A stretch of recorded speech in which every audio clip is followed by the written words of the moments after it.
Iniziamo questa mattina invece con la posta di Mirella. Leggiamo queste, sono naturalmente le cartoline, i biglietti di Natale, ma sono talmente tanti che finirò a Pasqua. Vediamo cosa scrive questa. Gentile signora Mirella Tuzzato, ringrazio lei e i suoi collaboratori per l'opera di solidarietà svolta con generosità ed efficacia nei confronti dei più deboli. Colgo l'occasione per ringraziare per la coraggiosa e immensa attività promozionale in tanti settori. Giulio, grazie Giulio. Questo va anche a tutti i volontari, non solo a Mirella. Questo è un bigliettino. Buongiorno, ho scritto queste 2 righe per ringraziare per tutto quello che fate per noi, per la generosità, per gli alimenti, i vestiti, le medicine, per le scarpe, per i regali e soprattutto per la pazienza. Non vi ringrazieremo mai abbastanza. Grazie di cuore a lei e a tutti i suoi collaboratori. Che Dio vi benedica. Ecco, io mi fermerei con questi 2 perché sono tutte così tutte le mattine. Io dico, non è che le guardi prima e prendo quello che mi fa comodo, sono così. Voi lo sapete che non bleffo, non fa parte del mio modo di essere e di vivere. Però quello che vorrei far capire a quella politica, a quei politicanti che ancora non hanno capito l'importanza di quelle persone fragili che hanno bisogno di un sostegno, di un conforto, di un ascolto. Una frase mi è rimasta impresso. Sai Mirella, per la politica, per gli amministratori, un minuto è un giorno, un mese, un anno, 2 anni. Per noi un minuto è un minuto. E questo la dice lunga su questa frase. Ecco, l'importanza del minuto per le persone che sono in forte difficoltà. Ne parleremo questa mattina con 2 ospiti graditissimi. Abbiamo in presenza il presidente Rino Furlan, presidente UNPLI, perciò parleremo di feste, di sagre, di qualità, di riconoscenza, il mondo del volontariato che è in prima linea per queste cose, se funziona è merito dei volontari, vero Furlan? E ringrazio anche Maurizio Toresan, vicepresidente Associazione Nazionale Carabinieri di Treviso. Parleremo di ragazzini, di ragazze, di uomini, di donne, di questa rabbia, di questa aggressività che nessuno vuole fermare. Io lo dico da tanti anni, Toresan, sono pochi rispetto a quelli bravi, però riescono ad avere una visibilità enorme. Si sentono padroni del mondo perché specialmente i minori hanno delle leggi che li tutelano troppo, perché chi sbaglia paga, dovrebbe essere nella maniera giusta, nel modo giusto, e invece sono molto furbi. Parla una che ha provato a sapere ed essere aggredita da loro in pieno giorno, perciò non è che sia cambiato tutto, alle 15 del pomeriggio, da 7 ragazzini. Ho dovuto fare il confronto all'americana perché la mia parola rispetto a loro era uguale, nonostante io fossi una persona per bene, riconosciuto anche Cavaliere della Repubblica.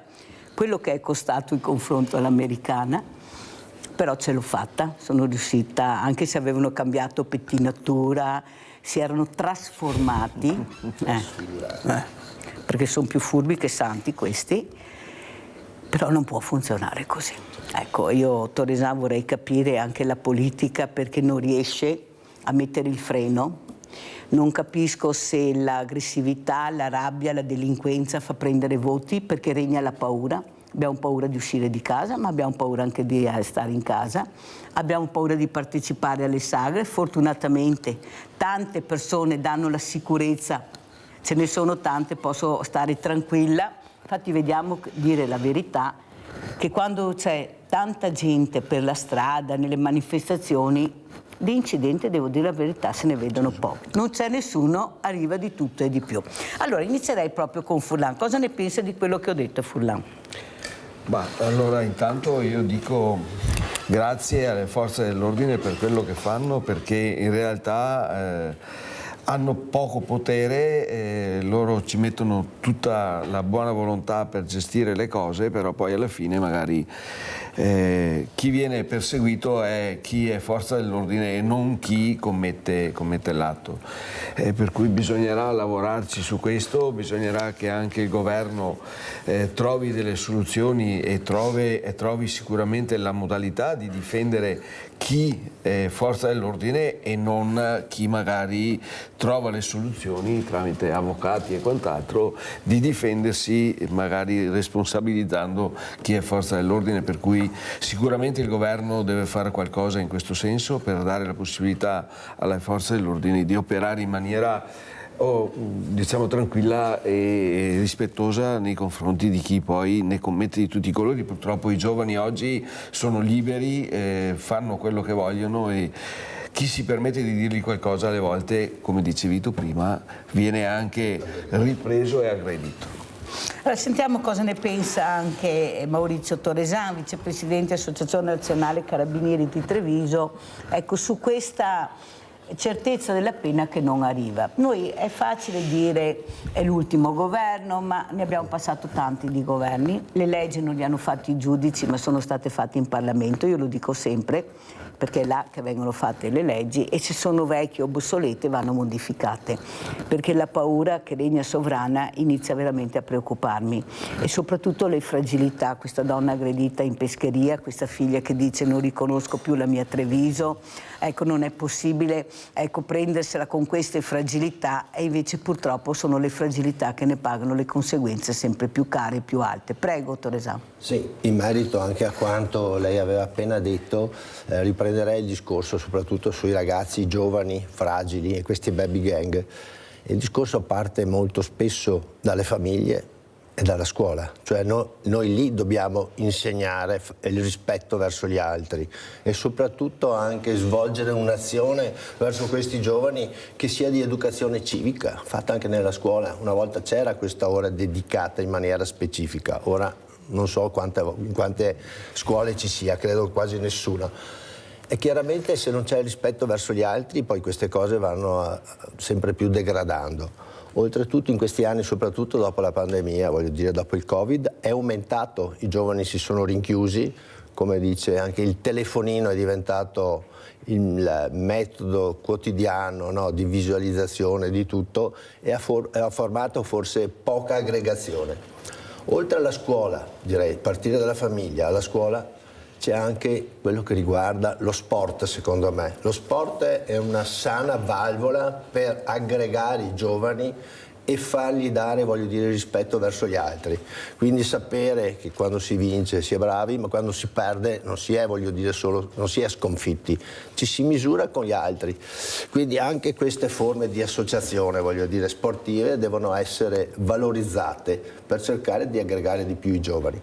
Poi è chiaro che nelle città, voglio dire Milano, Torino, abbiamo, voglio dire, delle situazioni che sono non governate e qui abbiamo dei problemi reali e credo che qui debbano intervenire le istituzioni con pene che, voglio dire, debbano essere adeguate e oggi non sono sicuramente commisurate ai reati e ai delitti che commettono.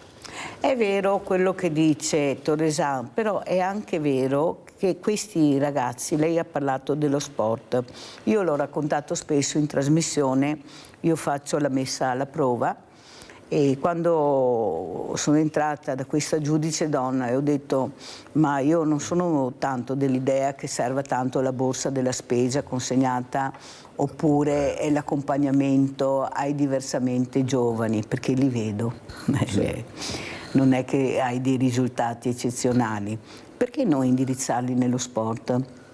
Uno sport anche duro, cioè gli piace fare a cazzotti, perfetto, ti faccio fare 3 ore di pugilato, poi voglio vedere se hai ancora voglia di andare in giro. E sa cosa mi ha risposto? Mi ha detto, Presidente, ma noi non possiamo mica obbligare il minore a fare sport se non vuole. Perfetto, ho detto, ho sbagliato ufficio, mi scusi, e sono uscita. Perché capisci allora che quando io ricevo una risposta del genere, quando ti sto mettendo del piatto la realtà che io tocco con mano e dico per carità c'è quello che va bene anche la borsa della spesa, non dico di no, assolutamente può essere utile. C'è anche quello che va bene che accompagni l'anziano, può essere. ma non è che dobbiamo fare quello con tutto o qualcos'altro, perché non è che vedo con tutte queste associazioni mi impegno a fare fatica, faccio fatica una volta all'anno, cioè agosto una volta all'anno, faccio fatica, dovrei farla tutti i giorni. L'educazione civica che non viene fatta all'esterno della scuola, gli orti a scuola, il teatro a scuola, tutto a scuola, no. L'educazione civica andrebbe fatta con le associazioni di volontariato, ne abbiamo tantissime, eppure non si va da nessuno ascolta. Abbiamo portato dei progetti in prefettura validissimi, a mio modesto avviso, eravamo arrivati proprio all'ultimo passaggio, crollato tutto, nonostante avessimo anche gli sponsor, imprenditori che si erano impegnati perché avevano capito l'importanza di appoggiare questi progetti. Allora capisce che questi ragazzi, che sono più furbi e più avanti di quelli che pensiamo, capiscono che tanto va avanti così, però non sanno che a 18 anni pagano tutto. È là il grande problema, nessuno glielo dice. Tu continui a delinquere, però prima o dopo i conti ritorneranno. E penso che quando un ragazzo entra in un carcere, nei nostri carceri, come siamo messi a 18 anni, è molto dura. È molto dura, guardate che non è così semplice come voi pensate a casa, che in carcere sono coccolati, sono rispettati, ci mancherebbe, però è vita da carcere. Attenzione, la libertà è un'altra cosa. Cosa dice Torresan? Su questo aspetto sono d'accordo, cioè i gruppi di volontariato sicuramente servono e sarebbero utilissimi per questi giovani. Il discorso dello sport, come diceva, dovrebbe essere, voglio dire, una scelta del singolo individuo, non deve essere imposto, non può essere imposto. Certamente le istituzioni debbono essere più presenti per portare questi giovani a svolgere delle attività che siano proficue. Anche noi, come a Treviso, oltre nell'Associazione Nazionale Carabinieri, abbiamo istituito da poco il gruppo di volontariato. Questo gruppo di volontariato, al di là di... Come si chiama? Si chiama il gruppo di volontariato dell'Associazione Nazionale Carabinieri, che ha sede sempre a Treviso, in via Carlo Alberto, dove abbiamo la sede istituzionale. E si prefigge, oltre che partecipare, voglio dire, dare una mano alle istituzioni, ai comuni, eccetera, a manifestazioni di carattere sportivo, religioso, culturali ed altro, e le abbiamo fatte diverse, quindi siamo presenti in diverse manifestazioni. Anche, e sta portando avanti questo progetto Dario Mantesso, di istituire assieme a una psicologa un gruppo che aiuti nelle scuole, ne abbiamo prese 2, adesso non vorrei citarle, voglio dire che sono a Santa Bona, eccetera, per cercare nelle zone più, tra virgolette, difficili dell'area urbana di provare a dialogare con queste classi, a intercettare questi ragazzi, a vedere cosa può essere di utilità. Non è facile, voglio dire, perché naturalmente bisogna parlare con la preside, con l'istituto scolastico e poi cercare di coinvolgere i giovani, perché parlare è una cosa, poi bisognerebbe promuovere queste attività in maniera costruttiva. Torresan, sa che sono un po' rimasta quando lei mi ha detto non si può obbligare a fare sport, però lo obbligo a portare la borsa, a fare la borsa della spesa, lo obbligo. Perché non si può obbligare a fare sport? Lo sport è anche nella Costituzione, lo sport è salute, benessere. Guardi, lei parla con me, io sono presidente di un tennis club, pratico sport da quando avevo 15 anni, quindi per me lo sport è salute, salutare anche da un punto di vista mentale e ti aiuta a superare tante situazioni di difficoltà, lo devo dire. E ti dà delle regole. E ti dà delle regole che tu devi rispettare, se non le rispetti chiaramente poi vieni... Perché non posso obbligarti che sei minore a fare una cosa che ti può far bene? No. Questo che non riesco a capire, Torresan, perché alla fine è entrato, lo sport è entrato nella Costituzione finalmente, certo. Dico io.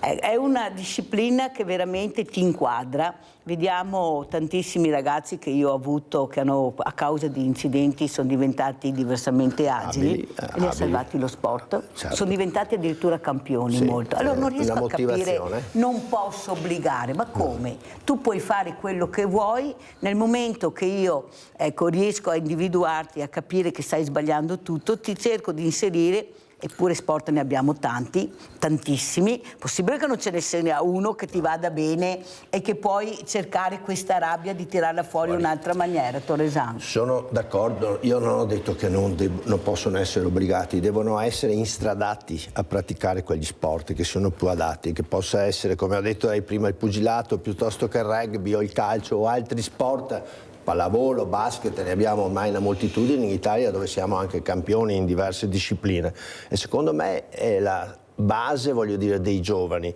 Naturalmente quelli che hanno delle problematiche maggiori e che poi abbiamo avuto modo di trovare nel baby gang, molte volte appartengono a delle classi, voglio dire, anche sociali che sono state un po' trascurate, no? Parliamo anche magari di figli di immigrati di seconda generazione. Questi devono essere maggiormente instradati verso questo, è un'aggregazione. Io, per esperienza anche lavorativa, ho avuto modo di avere diverse persone in azienda che sono state aiutate, immigrati, a trovare una soluzione abitativa, una soluzione, voglio dire, verso i figli per la scuola e quindi questi aiuti rimangono, sono poi, voglio dire, un qualcosa che resta nello spirito di queste persone e quindi è propositivo.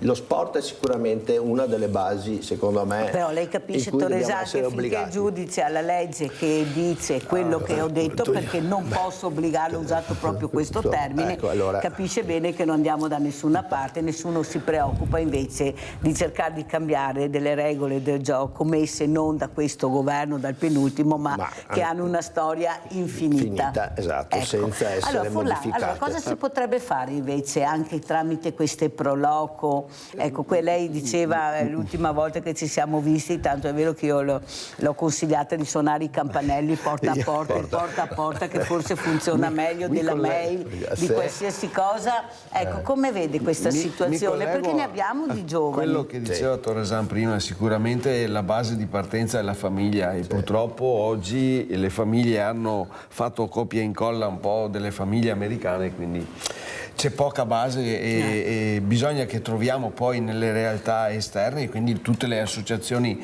in genere, la modalità di avvicinarli allo sport, ma a me viene, e lo sto dicendo a livello nazionale, noi come gli enti pubblici abbiamo la possibilità di utilizzare i volontari del servizio civile, esiste il servizio civile, che non è obbligatorio, dove la realtà a livello nazionale, per chi opera a livello nazionale, mi trovo con una realtà del sud dove c'è una buona partecipazione da parte dei volontari del servizio civile, nel nord non esistono neanche ad andarci a parlare, ad avvicinarli, a dirgli guarda che poi hai anche dei crediti per quanto riguarda l'entrata nel mondo del lavoro. Proprio c'è la negatività più assoluta, per cui io ci sto lavorando e sto cercando di dire facciamo diventare il servizio civile un servizio civile obbligatorio, fatto per i ragazzi e anche per le ragazze, per tutte e due le realtà, perché in questo modo riusciamo a dare quegli indirizzi, riusciamo a fare quella formazione, non dico magari dell'anno, ma dei 6 mesi. Oggi il servizio civile prevede un anno di servizio per poter poi essere operativo nel mondo del lavoro. È un qualcosa che stiamo come UNPLI, ma come realtà associative, cercando di portare avanti perché il governo si faccia carico di questa responsabilità, di questa decisione di portare il servizio civile obbligatorio, in modo che ci sia anche da parte dei nostri del nord l'avvicinamento e la coscienza di capire cosa si deve fare e come ci si deve comportare.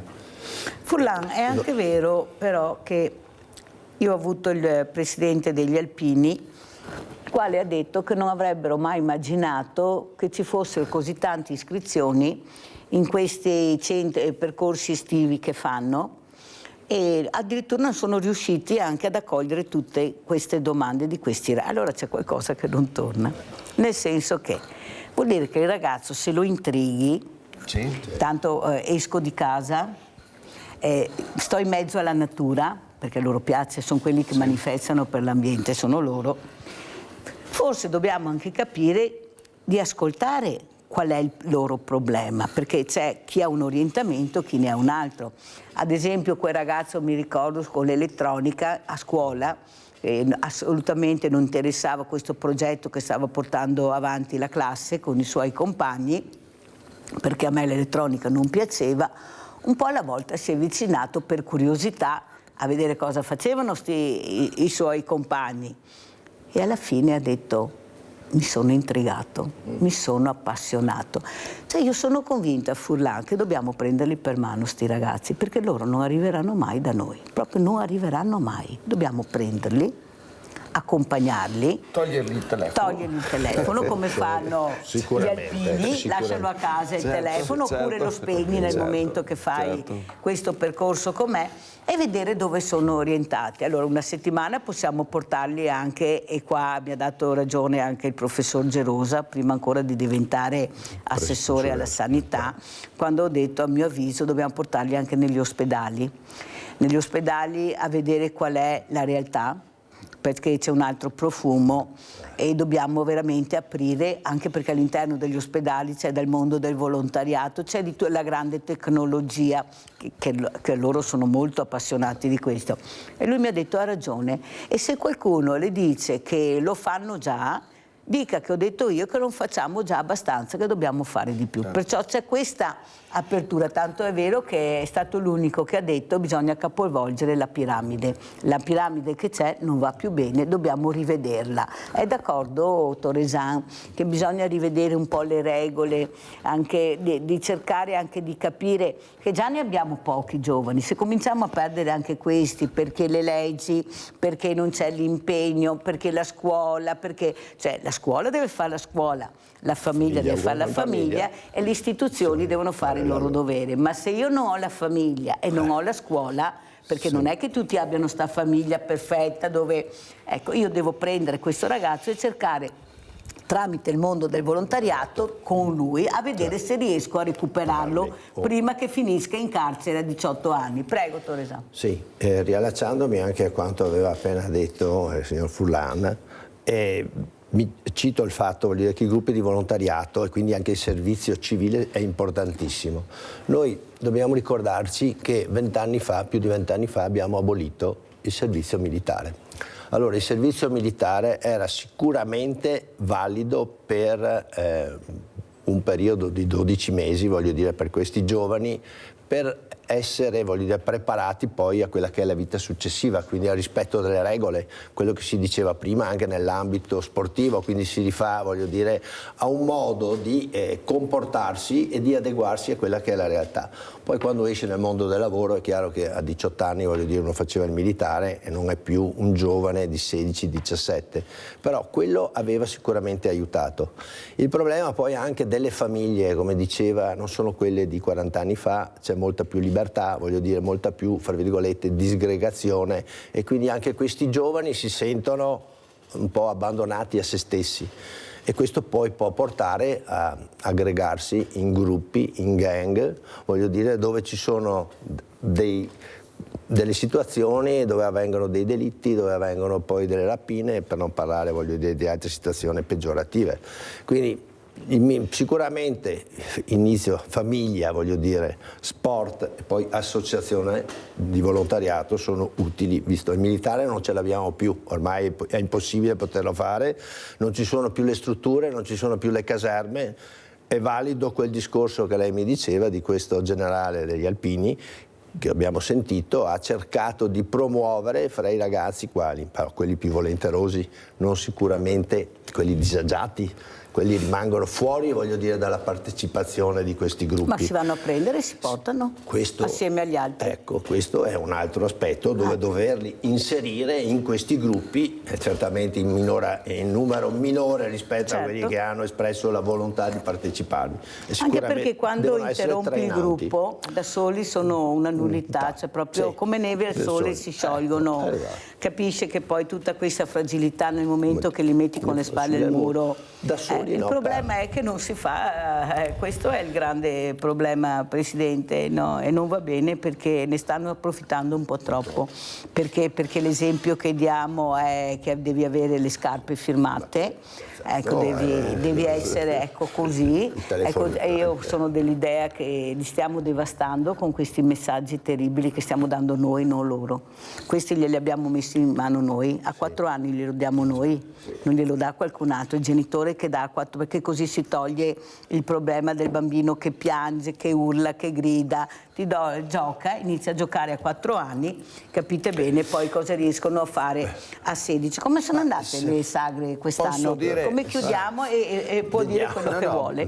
Posso dire che io una certa soddisfazione ce l'ho, nel senso che nelle manifestazioni che svolgono le nostre Pro Loco c'è il coinvolgimento dei giovani, cioè non tutti, perché c'è quello che ormai ha una certa deviazione non lo porti, ma ci sono partecipazioni anche in funzione del registro unico del terzo settore, dove sempre di più c'è l'esigenza di avere tutta una serie di attrezzature, parliamo di registratori fiscali collegati al POS e quant'altro, e quindi la presenza dei giovani è sempre maggiore all'interno delle manifestazioni. Io ho avuto la soddisfazione di passare, perché non ero potuto andare all'inaugurazione, di passare per un saluto in una delle sagre fatte in provincia di Treviso, dove avevano addirittura una ventina di diversamente abili coordinati sotto l'occhio vigile dei coordinatori che servivano, che andavano che bravi erano a lavorare. Giuro, io li ho salutati tutti uno per uno, li ho ringraziati,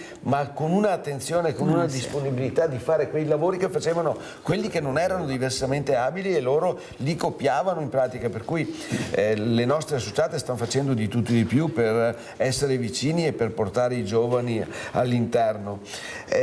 Purtroppo diciamo che sempre di più, perché siamo partiti, credo che il Presidente Torresan ne sappia di questa cosa, perché io ringrazio i carabinieri in pensione perché fanno sicurezza nelle manifestazioni. Noi siamo partiti con la direttiva Gabrielli che ci ha imposto di tutto e di più, secondo me in modo esagerato e magari facendo portare a casa delle economie a chi è esterno alla manifestazione stessa. La manifestazione stessa dovrebbe essere in grado di gestirsi, ma oggi oltre alla sicurezza ci troviamo con il registro unico del terzo settore nato nel 2017, dove oggi l'Agenzia delle Entrate non è ancora stata in grado di esprimere, di dirci con la circolare esattamente cosa bisogna fare. Dal 1° di gennaio è entrato in funzione il registro unico del terzo settore, e lo dico per tutte le associazioni, non solo per le mie Pro Loco, per le mie associate, dove oggi non si sa, perché noi il governo aveva messo un limite per quanto riguardava la non commercialità, 130.000 euro, la comunità europea ha corretto a 85.000 euro, però in questi 85.000 euro bisogna fare i test per vedere, cioè sembra di essere diventati, non lo so, delle aziende, ma delle aziende multimediali, delle aziende dove, e quindi diciamo che alle volte anche il governo, e in questo caso l'Agenzia delle Entrate, perché credo che il governo abbia solo del potere di indirizzo, ma l'Agenzia delle Entrate dovrebbe avere la coscienza di capire quando si opera nel volontariato e quando si opera per attività commerciali. Qua ci stanno facendo fare delle cose che secondo me sono esagerate. Le sagre stanno andando bene, io sono amministratore a livello nazionale di sagre ed eventi di qualità, lo dico con orgoglio perché il Veneto quest'anno ha raggiunto 31 sagre. Pensate. Che ci sono in tutto il Veneto, 31 sagre accreditate, sagre ed eventi accreditati, sagre di qualità, dove abbiamo la Pro Loco di Pro Valdagno, la Pro Loco di Scorzè, la Pro Loco di Sernaglia della Battaglia, la Pro Loco di Bolzano Vicentino, la Pro Loco di Villanova di Campo San Piero, la Pro Loco di Monticello Conteotto, la Pro Loco di Monselice, la Pro Loco di Vallonto di Fontanelle, la Pro Loco di Pieve Soligo, dove per una decisione, per un indirizzo che ho dato all'inizio, non siamo partiti nel 2018 perché volevamo riconoscere quelle sagre collegate al prodotto tipico del territorio, alla promozione del territorio, dove lo vediamo. Ne prendo una ad esempio, Fiori d'inverno, che è radicchio precoce e tardivo, che sta facendo e sta creando delle forze lavoro importanti, dove riusciamo a spedire perfino in Giappone,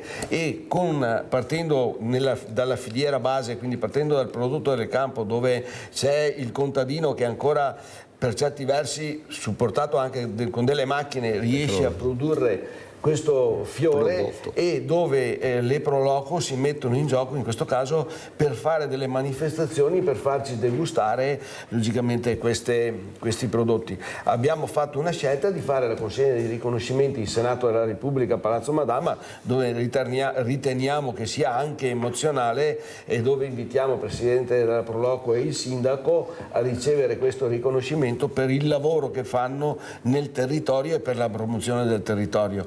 Ritorno a dire grazie, perché poi quando si fanno le manifestazioni va detto grazie a tutti quelli che collaborano, perché quando si fa squadra, e parlo dall'ente pubblico che può essere il comune, le associazioni, tutte le associazioni di volontariato in genere, perché in una manifestazione ormai vedo che c'è la presenza di tutti, compreso i carabinieri in pensione, che fanno sicurezza. Volontari. Credo che abbiamo più sicurezza noi rispetto a qualche realtà diciamo di immobili dove magari, come è successo in Svizzera, ma comunque vabbè, non voglio entrare in merito a quello, dico che sta andando bene nonostante le imposizioni che ci sono anche a livello fiscale. Allora, visto che ha nominato tante Pro Loco, adesso io vi porto alla Pro Loco di Zero Branco, Antibulli. Andiamo a sentire, a vedere, poi commentiamo. Zero Branco rinnova la sua festa dedicata al radicchio rosso di Treviso IGP, uno dei 3 appuntamenti con i prodotti agricoli del suo territorio. Ma questi appuntamenti sono anche qualcos'altro, soprattutto per i giovani. Infatti partecipare all'attività della Pro Loco sta diventando sempre più anche un momento educativo. Vediamo che ci sono anche tanti giovani che servono i tavoli, vuol dire che è una palestra per i giovani? Certo, noi cerchiamo sempre di esaltare anche i giovani, perché soprattutto per non lasciarli sulle strade, e noi abbiamo anche la fortuna di averne tanti giovani. Che valori date voi ai giovani, al di là del momento di aggregazione? Beh, noi abbiamo dato parecchio, abbiamo anche eliminato a volte delle cose, però abbiamo fatto in modo che ci siano delle aggregazioni tra i giovani, perché qui ormai le aggregazioni sono solo settoriali, non vanno più bene. Prevenzione quindi di fenomeni violenti attraverso la partecipazione in un ambiente genuino e a contatto stretto con gli adulti. Si conferma anche una sana palestra di vita, perché partecipare attivamente alla sagra e a contatto diretto con le persone ridà a molti ragazzi quella dimensione reale che l'abuso di telefonini ha reso per molti solo virtuale. Riuscite quindi ad educarli a stare insieme? Sì, riusciamo, perché abbiamo anche 2 gruppi che seguono i giovani, proprio dedicati apposta, che loro li seguono proprio da principio fino alla fine. Un percorso sociale e educativo che sta contagiando anche altre Pro Loco, costantemente in cerca di nuove leve per mantenere vivo lo spirito associativo e di servizio alle comunità. Noi abbiamo da anni chiamiamola joint con i nostri amici di Quinto, che per noi sono fratelli ormai, che loro praticamente vengono qui a dare una mano a noi dobbiamo dare una mano a loro, perché ormai il volontariato è una merce talmente rara che se non facciamo così, queste manifestazioni che occupano 200 persone come personale non ci sarebbero. Manifestazioni da numeri importanti a Zero Branco nei 3 appuntamenti con l'aspargo, il peperone e fino a domenica del radicchio rosso di Treviso. La sagra del peperone è quella più famosa. Se qui abbiamo in questi momenti circa 15.000 persone di piatti fatti, lì ne abbiamo, non dico il doppio, ma quasi, insomma. Noi abbiamo anche, per dire, dei camperisti che vengono qua, abbiamo amici da Bologna, da Vicenza, da tutta la parte alta dell'Italia. Allora, Presidente Furlan, abbiamo visto questa Pro Loco, abbiamo sentito anche questi progetti molto validi a mio avviso per cercare di inserire questi ragazzini, queste ragazze che alzano un po' troppo l'asticella prima che si facciano del male, perché poi si fanno del male, oltre alla comunità fanno male a loro stessi, e delle volte sono anche delle famiglie per bene, però con genitori molto fragili. Io li ho visti, Presidente, io ho visto una mamma che ho detto mamma mia che fortuna questa ragazza avere questa mamma, perché mi sembrava la mamma di una volta, e invece questa ragazza ne combinava di tutti i colori e questa mamma non era in grado di gestire la situazione proprio per la fragilità, la bontà di questa donna, e questa ragazza ne approfittava tantissimo. Però è venuto un momento che abbiamo fermato questa ragazza e devo dire la verità che è stato, l'ho detto anche al prefetto, è stato un esempio veramente che mi ha toccato, nel senso che se questo ragazzo o ragazza vuole cambiare si può fare. problema è avere il coraggio di farlo e il coraggio non c'è. Il coraggio al momento non c'è la volontà di fermarli, non c'è la volontà di cambiare le regole del gioco, perché purtroppo abbiamo delle normative con dei tempi che sono eccessivi. Quando io ho parlato della fragilità che dice 1 minuto, 1 mese, 1 anno per la politica è la stessa cosa, per noi no, questo vale anche per i ragazzi. Per loro 1 minuto, 5 minuti di sballo per loro sono fondamentali. Noi quei 5 minuti invece dobbiamo tenerli bene in mente e capire che quei 5 minuti possono distruggere il ragazzo. 5 minuti un sabato, 5 minuti un altro sabato, perché così fanno. Voi non avete idea cosa bevono su un colpo solo questi ragazzi, voi non avete idea cosa riescono a bere e a farsi male, ed è una cosa sconvolgente. Perché qualcuno permette questo, Presidente, questo è il grande problema. Non c'è la volontà di cambiare percorso per questi ragazzi, per queste famiglie. Guardate, sono delle famiglie distrutte a volte, delle famiglie anche per bene. È vero, come dice lei, che molte sono emarginate, è vero, Presidente, ne do atto, però è anche vero che in mezzo ci sono delle famiglie che non riescono a fermare. Ci sono mamme che arrivano da voi, alle forze dell'ordine, non ce la faccio più, cosa devo fare? Voi siete con le spalle al muro, perché le leggi che avete non è che vi permettono di prendere sto ragazzo e di fargli fare... È sempre là l'inghippo, allora è come il giro dell'oca, si ritorna sempre allo stesso punto. Mamme picchiate, genitori picchiati, ragazzi che sbagliano, che ne fanno di tu, ma non era in sé, ho capito che non era in sé, ma cosa dobbiamo fare? Allora, secondo lei, Presidente, anche questi carabinieri, questa divisa che è fondamentale, noi sentiamo quando facciamo le interviste che quando la popolazione, il cittadino vede una divisa si sente più sicuro, può essere anche la protezione civile ma sempre una divisa. Ecco, l'importanza della divisa nel 2026 come la vede, Presidente? Sicuramente è fondamentale, le forze dell'ordine oggi vengono viste sempre, voglio dire, col massimo rispetto. E quando ci sono queste persone, voglio dire, che possono essere sia individui o aggregati che vedono le divise, non commettono questo tipo di reati o infrazioni o non commettono atti delittuosi. Secondo me è importante, voglio dire, la presenza. Certamente il numero, voglio dire, delle forze dell'ordine è insufficiente, anche se in questi anni hanno cercato di incrementarli sia con polizia e carabinieri che erano stati ridimensionati negli anni precedenti. Ora non dico che aumentarli ulteriormente sia un deterrente definitivo, partiamo sempre da un problema di fondo, voglio dire, il problema è che devono essere inseriti in contesti adeguati e quindi famiglia, voglio dire, scuola e successivamente altre possibilità o di fare sport, voglio dire, o di essere inseriti in attività sportive adeguate o in strutture di volontariato in maniera naturalmente percentuale adeguata, che possono essere di aiuto a far capire quella che è la vita di tutti. Come ha detto lei prima, andare in ospedale, voglio dire, trovarsi in determinati reparti può anche dare adito a pensare a una scossa che faccia anche riflettere di più questi ragazzi. E dobbiamo cercare di dargli, voglio dire, degli indirizzi, quindi promuovere anche questo shock, chiamiamolo. Allora andiamo a vedere questa sicurezza, facciamo un giro in pescheria e poi commentiamo.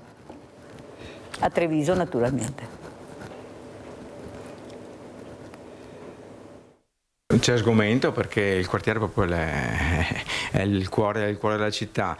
Di un sabato pomeriggio, tra l'altro la povera signora ha avuto anche un trauma importante perché non aveva perso memoria, non sapeva neanche più chi riconoscere la sua famiglia e quant'altro, perché aveva anche preso paura e fortunatamente sono intervenute subito, la sanità è intervenuta.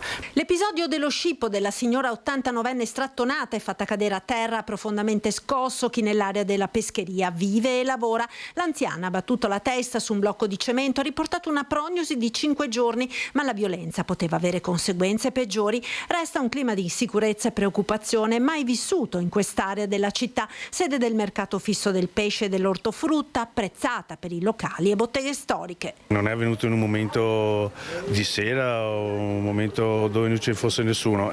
Questo vi lascia sconcertati, proprio l'affronto anche alla situazione. Ci ha lasciati sconcertati anche a noi, situazioni che non vorremmo di sicuro vedere di sabato pomeriggio, capita a volte in pescheria che ci sia qualche situazione un po' da tenere sotto controllo, solitamente l'intervento è anche abbastanza veloce grazie alle telecamere. C'è la videosorveglianza e le forze dell'ordine si vedono, dicono i commercianti, ma evidentemente non basta. Devono cambiare assolutamente le regole di ingaggio sulla sicurezza e questo lo dico con schiettezza e fermezza, perché un malavitoso che delinque deve pagare e subito. E c'è chi punta il dito anche contro lo svuotamento della città, che fa aumentare insicurezza e presenze poco raccomandabili. Anche oggi, che è martedì, che è giornata di mercato, non c'è nessuno.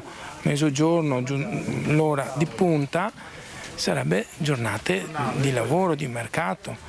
Non c'è più nessuno. Adesso io non so a chi dare la colpa o se c'è una colpa.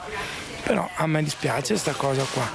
Io sono in piazza praticamente da 50 anni, prima di me mio papà, mio nonno, ma una cosa così non l'abbiamo mai vista. Adesso che ognuno si metta le mani nella coscienza e dica quello che si può fare per sta Treviso. Non c'è più niente sotto controllo e questo mi dispiace dirlo. Allora, Presidente, come commentiamo questo servizio? Questo qui è un servizio che purtroppo abbiamo visto anche in altre parti d'Italia, non è solo a Treviso, voglio dire, si ripete in molteplici situazioni. Chi delinque purtroppo deve essere in qualche modo detenuto se è, voglio dire, un maggiorenne o in carcere minorile se è un minorenne. Quindi dobbiamo avere anche la certezza della pena. Dobbiamo avere adesso col nuovo decreto sicurezza, speriamolo, ulteriori pene che possono essere inflitte a chi commette questi reati. Non possiamo semplicemente rilasciarli liberi o dare il foglio di via e poi ritrovarcelo che commettono altri delitti ancora peggiori. Se non abbiamo le carceri, Presidente, cosa facciamo? Questo è un altro problema che riguarda chi? Arrestiamo e dopo dove li mettiamo? Questo è un problema che abbiamo da molto tempo, cioè l'insufficienza dei posti dei carceri già normali, quelli minorili ancora di più. Chiaramente adesso, come suggeriva il Ministro Nordio, trasformare, voglio dire, vecchie caserme in carceri è voglio dire, utile, ma ha dei tempi molto lunghi e ha bisogno poi di essere ulteriormente inserito con agenti, voglio dire, della polizia carceraria. Quindi dobbiamo aumentare allora tutto quello che riguarda questo apparato che in questi anni è rimasto direi insufficiente o comunque non commisurato alle reali esigenze che si stanno manifestando attualmente. Pubblicità.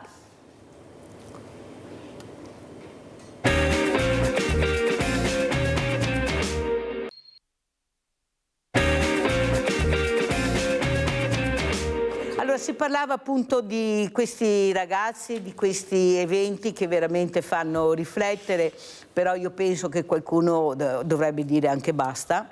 Ecco, le forze dell'ordine dare anche un potere maggiore, perché è inutile che diciamo fin là possono arrivare, perché poi le leggi permette, ecco, dopo 2 minuti dopo mezz'ora sono già liberi e tranquilli. Ho assistito a delle scene allucinanti, cioè non si può assolutamente, che oltretutto ritornano a fare violenza con le minacce dove erano già stati prima, cioè capisce che qualcuno deve intervenire. Abbiamo Maurizio. Ciao Maurizio. Ciao Mirella e buongiorno ai tuoi ospiti, anche al comandante dei Carabinieri. Ecco. Allora, niente, voglio aprire questo dibattito interessantissimo oggi per la sicurezza con piena solidarietà al poliziotto di Milano che ha sparato al ladro. Certo. Allora, in questo caso il poliziotto si è sentito minacciato da quello che aveva la pistola finta o come cavolo che sia, perché io non so in quel momento se quel signore che mi minaccia ha la pistola finta o vera. Ecco, io non posso calcolare il discorso. Comunque va bene così, piena solidarietà al poliziotto. Poi dico una cosa al signore dei Carabinieri, che sarebbe ora che il governo mettesse in atto, come ha detto lei prima, delle regole ferree come ci sono negli Stati Uniti. Ok? Ecco, perché è ora di finirla, ecco, che il povero cittadino venga anche depredato, già che siamo depredati di tasse, di questo e di quell'altro, ecco, veniamo anche depredati, ok? Oltre il danno anche la beffa, veniamo depredati da gente che non merita, ok? Ecco, e allora a questo punto il cittadino è costretto a difendersi. Poi dico una cosa, ultima, Mirella, mi riferisco a Crans-Montana, siccome che qua ultimamente viviamo in un mondo dove chi ha soldi si para il culetto e non paga col carcere. Allora, io direi una cosa, quei due signori di quel locale che sono pieni di soldi zeppi fino alla testa, dovrebbero, la magistratura, ma non credo perché lì purtroppo si conoscono tutti, la magistratura dovrebbe intervenire nel malloppo del signor Moretti e pagare i danni morali alle persone che sono state uccise, ok? Ecco, non farla sempre franca, perché quello che ha i soldi la fa franca. Ecco, attendo vostre risposte. Grazie e buona giornata. Allora ti risponderanno subito gli ospiti. Vorrei capire anche Furlan, visto che parliamo di sicurezza, ecco, lei poi ha appena spiegato quanta burocrazia proprio per fare sicurezza, cioè dove magari servirebbe un po' meno si accaniscono, dove servirebbe, ad esempio adesso i controlli fanno adesso, ma dovevano morire 40 persone per far capire che forse i locali non sono a norma. Io ho avuto il presidente delle discoteche, vi ricordate, di Venezia e Rovigo, che ha detto qui in Italia non succederebbe, siamo tutti in regola, abbiamo controlli, poi abbiamo visto che hanno chiuso il Piper di Roma e il MoMA in Lombardia, perciò non è proprio così, tanto è vero che gli ho detto Presidente piano prima di parlare, andiamo a verificare, e in effetti è così. Furlan, dopo se rispondiamo anche a Maurizio. Solo per citare le manifestazioni, che per la maggior parte dei casi sono manifestazioni all'aperto, devono rispettare delle regole che sono importanti, perché dalla comunicazione che si fa all'amministrazione comunale di una manifestazione scattano tutta una serie di regole legate a un layout, dove in questo layout ci deve essere il progetto dell'impianto elettrico, dell'impianto del gas, delle strutture, ci devono essere i tecnici che firmano, e a supporto di tutto questo per partire con la manifestazione serve la collaborazione di tutte le squadre di pronto intervento, antincendio, chi ne ha più ne metta, sicurezza alimentare, per cui all'interno di queste manifestazioni c'è di tutto e di più. Poi quello che è successo logicamente ci fa pensare come non può essere che in certi ambienti che sono dedicati, che sono fissi, perché le nostre manifestazioni sono saltuarie, non ci siano le stesse regole che vengono applicate in manifestazioni che sono manifestazioni spontanee per la promozione del territorio. Quindi, allora, prima di sentire il Presidente Torresana abbiamo Giusy, vai Giusy. Ciao Mirella, buongiorno ai tuoi ospiti. Ciao. Volevo dire al carabiniere maresciallo, non so cosa sia. Presidente dei carabinieri, tenente, in congedo. Tenente. Va bene, lo chiamo lo stesso perché era così, va bene. Perché quando li prendono che hanno tutte queste telecamere che dopo vanno in caserma, danno giù i loro dati e dopo sono fuori?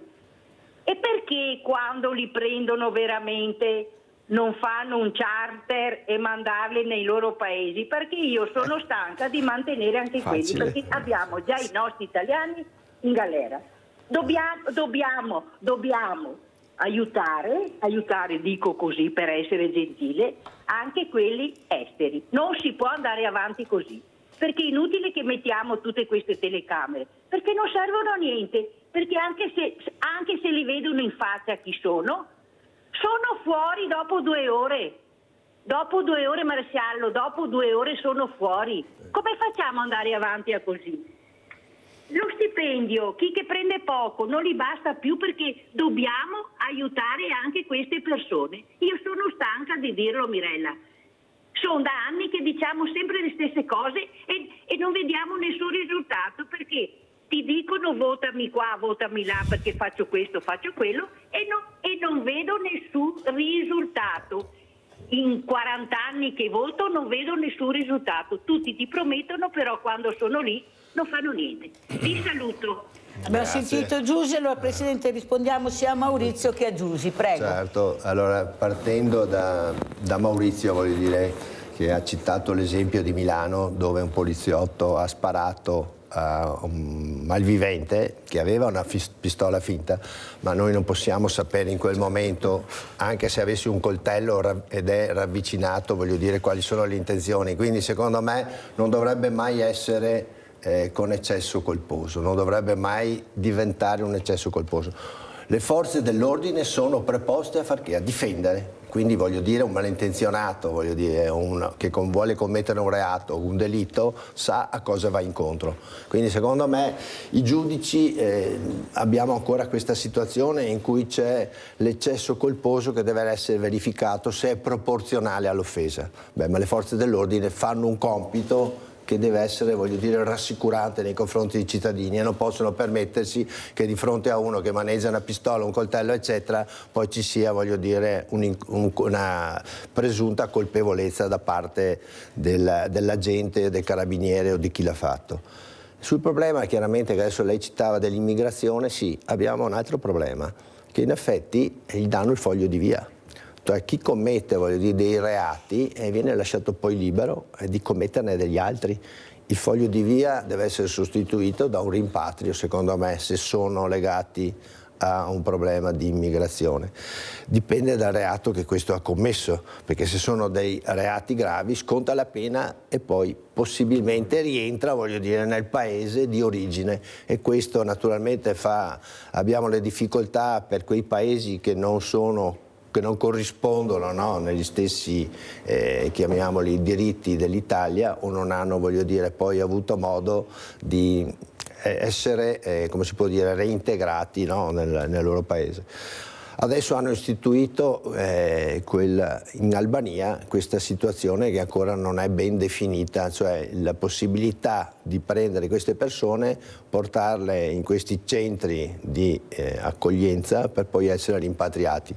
Questi naturalmente sono le persone che hanno commesso dei reati più gravi, però sicuramente il problema della deterrenza ce l'abbiamo. E sento che è un problema che i cittadini avvertono molto in questo periodo qua. Dobbiamo trovare le maniere perché queste persone che sono immigrati devono sottostare a determinate regole, diversamente non hanno necessità o non abbiamo bisogno di averli qui nel nostro paese, in Italia. Presidente Torresan, come avete vissuto voi, come anche associazioni, queste uccisioni in America da parte di questi poliziotti, chiamiamoli così, certo, contro due persone che veramente le immagini sono chiarissime? La persona americana bianca se ne stava andando, una signora, l'infermiere stava difendendo una donna. Non le sembra che anche qua l'eccesso stia diventando un qualcosa che preoccupa? Sia da una parte che dall'altra? Sicuramente noi abbiamo l'altra faccia, no? L'America, dove lì la polizia eccetera giustifica molte delle loro azioni. Anche qua voglio dire, non dovrebbero essere inserite in questo modo. Questi due fatti, cioè quello della signora di 37 anni che è stata uccisa e quello dell'infermiere presunto, voglio dire, pensiamo che avesse il telefono e non la pistola. No? Ma si vede anche bene dalle immagini. È sicuramente una cosa che, voglio dire, non doveva avvenire da parte dell'ICE, da parte di questa forza di polizia che Trump ha organizzato contro l'immigrazione. Qui abbiamo dei cittadini americani, non abbiamo, fra virgolette, degli immigrati, non hanno commesso dei reati, quindi sicuramente lascia perplessi e stupore questa situazione. Come, voglio dire, abbiamo avuto quel colono, no, adesso dicono che è dell'IDF che ha messo in ginocchio i carabinieri che svolgevano un'azione in Israele. Anche questi sono fatti che ti lasciano, voglio dire, in una situazione di difficoltà. Non si riesce a percepirli. Ieri, Presidente, è stato il giorno della memoria, certo, e abbiamo visto chi sparava alla testa alle persone in ginocchio, no?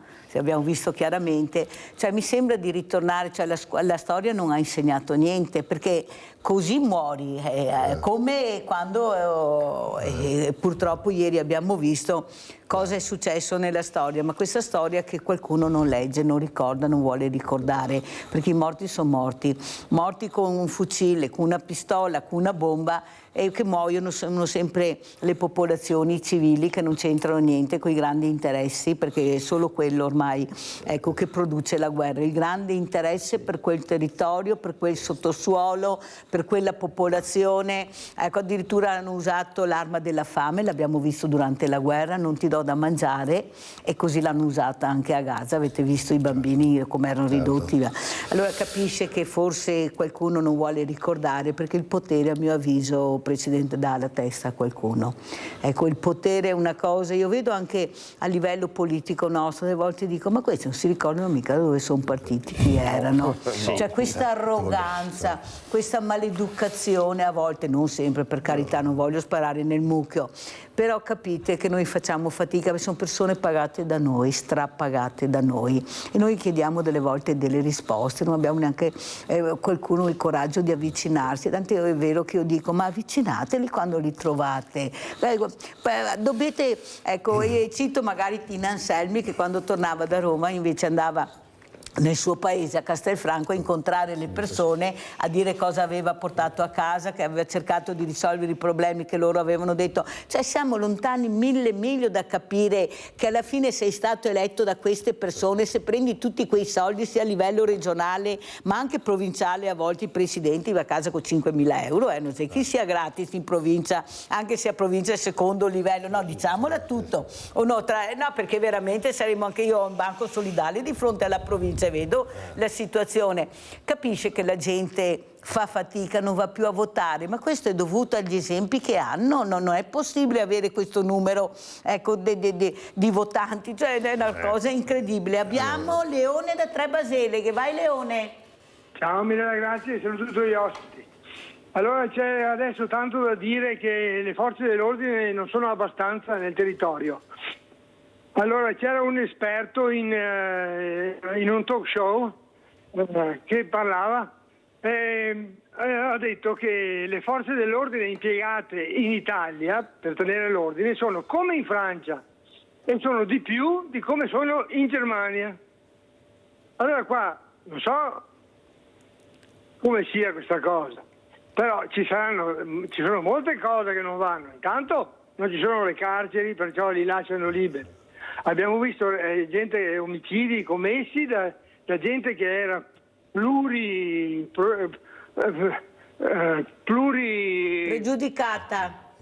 pregiudicata, perciò questi li lasciano sempre fuori, liberi. È normale che non ne abbiamo abbastanza di gente che li può controllare. Non ci sarà mai abbastanza gente. Ciao Mirella, grazie. Ciao, le hai fatto sorridere anche il Presidente Furlan. Presidente, prima di sentire Tormesàn cosa aggiunge? No, beh, in realtà è quello che dicevamo prima, purtroppo, e mi metto nei panni delle forze dell'ordine, se io devo operare, lavorare e prendo la persona e me la porto in caserma, diciamo il registro, e poi alla fine gli devo lasciare un foglio di via, vuol dire che quello va a far parte del numero da controllare, quindi le forze dell'ordine purtroppo, che giustifico per il loro operato e ringrazio per il loro operato, per quello che fanno, sono impotenti. Bisogna che ci sia chi governa che prenda delle decisioni diverse e probabilmente prendere chi viene registrato e ha commesso gli atti, che possa essere riportato nel proprio paese. Tormesàn? Sì. Beh, sì. Sicuramente voglio dire la certezza della pena, questa è una regola. Se noi prendiamo, voglio dire, i delinquenti o chi ha commesso dei reati, deve scontare la pena, o come diceva, se è un immigrato, se è clandestino, deve essere rimpatriato. Noi abbiamo poi, riguardo alla domanda che faceva il nostro telespettatore Leone, un discorso che dice le forze dell'ordine sono sufficienti in Italia perché così sono in Francia e di meno sono in Germania. Purtroppo, voglio dire, in Francia sono avvenuti episodi ben più gravi di quelli in Italia, dove sono presenti le forze dell'ordine, e quindi loro hanno anche problematiche con le banlieue, voglio dire, di Parigi e di altre situazioni a Marsiglia, e in altri, per non parlare, voglio dire, degli episodi di terrorismo che ci sono stati negli anni precedenti. Qui in Italia abbiamo delle forze dell'ordine, secondo me, adeguate, e abbiamo anche dei sistemi, voglio dire, chiamiamoli di servizi ulteriori che erano una volta il SISDA e il SISMI, che adesso erano abbiamo i servizi segreti migliori d'Europa, ve lo dice Mirella che mi sono informata. Bene, abbiamo, guardate che un fiore all'occhiello, voi non lo sapete, il lavoro in Sile, però è giusto, Presidente, dirlo. È la verità. Questo ha prevenuto tante situazioni, tanto di cappello, che sono state evitate proprio in funzione di questi servizi. Perciò vuol dire la preparazione. E quindi, rifacendomi anche al discorso degli americani che adesso vogliono portare l'ICE a Cortina, no? Con no, non ne abbiamo bisogno, che stiano pure, fra virgolette, nelle loro ambasciate. Guardi che ci saranno, perché hanno già deciso, così l'abbiamo sentito chiaramente. Certo, ma è giusto che possano essere, voglio dire, nelle loro località, ma chi è responsabile sono le forze dell'ordine italiane. Sono d'accordo. Quindi questo dovrebbe essere di base. Diventa molto pericoloso il devono discorso. Essere di supporto, non possiamo pensare che loro fermino o sostituiscono. Paolo da Montagnana, vai Paolo. Buongiorno Mirella, a te e ai tuoi ospiti. Buongiorno. Allora Mirella, io ho lavorato 43 anni in un reparto di verniciatura con i suoi rischi e i suoi pericoli. Questi che vanno a rubare, il rischio c'è. E io con chi si difende sono solidale, non c'è niente da fare. Il poliziotto di Milano si è sparato perché questo gli ha puntato la pistola, poi c'è l'anima sua di questo che è stato ucciso, però o lui o io. Allora, se il poliziotto è stato più svelto, questo qua se ne deve mettere via a posto. Io dico solo una cosa, ma ieri sera Mirella, io ho guardato una trasmissione, no? Di una zona di Milano dove c'è lo spazio, una cosa impressionante. Allora, se questi vengono qua con i barconi e non hanno un lavoro, non hanno una residenza, non hanno niente, non hanno documenti, come smontano dal motoscafo o dal barcone che arrivano, li metto in un aereo militare e li porto sul paese. Perché non possono rimanere qua per rovinare, spacciare, fare tutto quello che fanno. A un certo punto io dico, mio papà è andato in Germania, in Francia, i nostri sono andati in Germania e in Francia a lavorare, ma avevano un permesso, avevano un lavoro, avevano una casa, avevano tutto. Questi vengono qua, fanno di tutto nelle stazioni, io sono per mandarli a casa, basta. Sono in più qua. Forse è facile. Il lavoro c'è per gli italiani, per carità servirà manodopera, non metto in dubbio, però se uno si integra e ha un lavoro, ha un permesso di soggiorno, ha una casa, ha tutto quello che è per essere nelle regole, rimane qua, altrimenti quelli che non sono nelle regole, a casa via, vanno a casa sua, si riportano a casa, chiuso. Abbiamo sentito anche le riflessioni di Paolo da Montagnana, allora Presidente Toresan, come commenta e come ci saluta, ma il tempo è terminato, prego. Certo, ma io sono d'accordo con questo telespettatore, voglio dire che ci ha dato delle informazioni di cui abbiamo discusso prima, cioè chi commette dei delitti, voglio dire reati, sa cosa va incontro, cioè le forze dell'ordine devono operare di conseguenza, nelle maniere che possono essere, voglio dire, atte a impedirlo, quindi se poi abbiamo visto l'episodio di Milano, secondo me è una legittima difesa dovuta. Chi commette dei reati, tipo immigrati eccetera, deve essere poi espulso dal paese una volta, voglio dire, che ha scontato la pena. Noi dobbiamo avere un'immigrazione, voglio dire, controllata, come si diceva da molti anni, mentre ne abbiamo moltissimi, oltre 200.000 che sono arrivati, che sono sparsi nel territorio e che purtroppo si dedicano a cosa? Allo spaccio, al furto e a altre situazioni. Vediamo poi gli episodi, forse quel signore parlava di Milano, di Rogoredo o comunque di quelle piazze dove si vedono attraverso i video persone che spacciano e sono libere di partecipare. Ma non è anche, Presidente, che bisogna anche capire e vedere chi ha voglia di integrarsi e chi no? Perché si integrarmi vuol dire a vivere in quelle condizioni come che abbiamo visto certi lavoratori, capisce bene che il nemico è dentro l'angolo che ti dice guarda se dai questa bustina riesci a mangiare per un mese.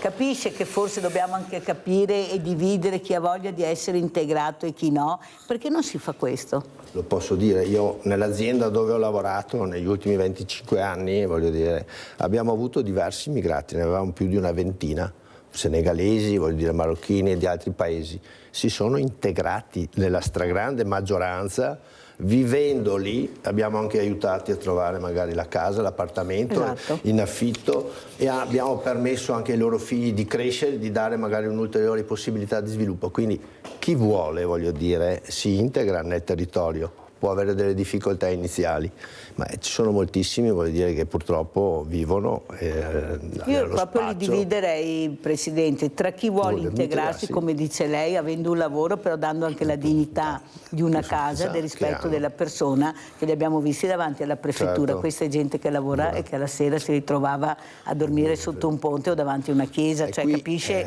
Presidente, con tutto il mondo del volontariato che abbiamo e le Proloco, forse se ci chiamassero invece a questi tavoli, che ho detto anche al Presidente Stefani, di cercare di capire invece cosa c'è nel territorio prima di arrivare, cioè la prevenzione va fatta col mondo del volontariato, non c'è altro in giro, Presidente, c'è il mondo che ha vestiti, che ha da mangiare, che ha anche dei mezzi di trasporto, che ha tante cose, ma finché non facciamo squadra e tutti quanti riusciamo a mettere quel famoso sasso e ognuno nel suo per quello che fa, cosa dice Furlan?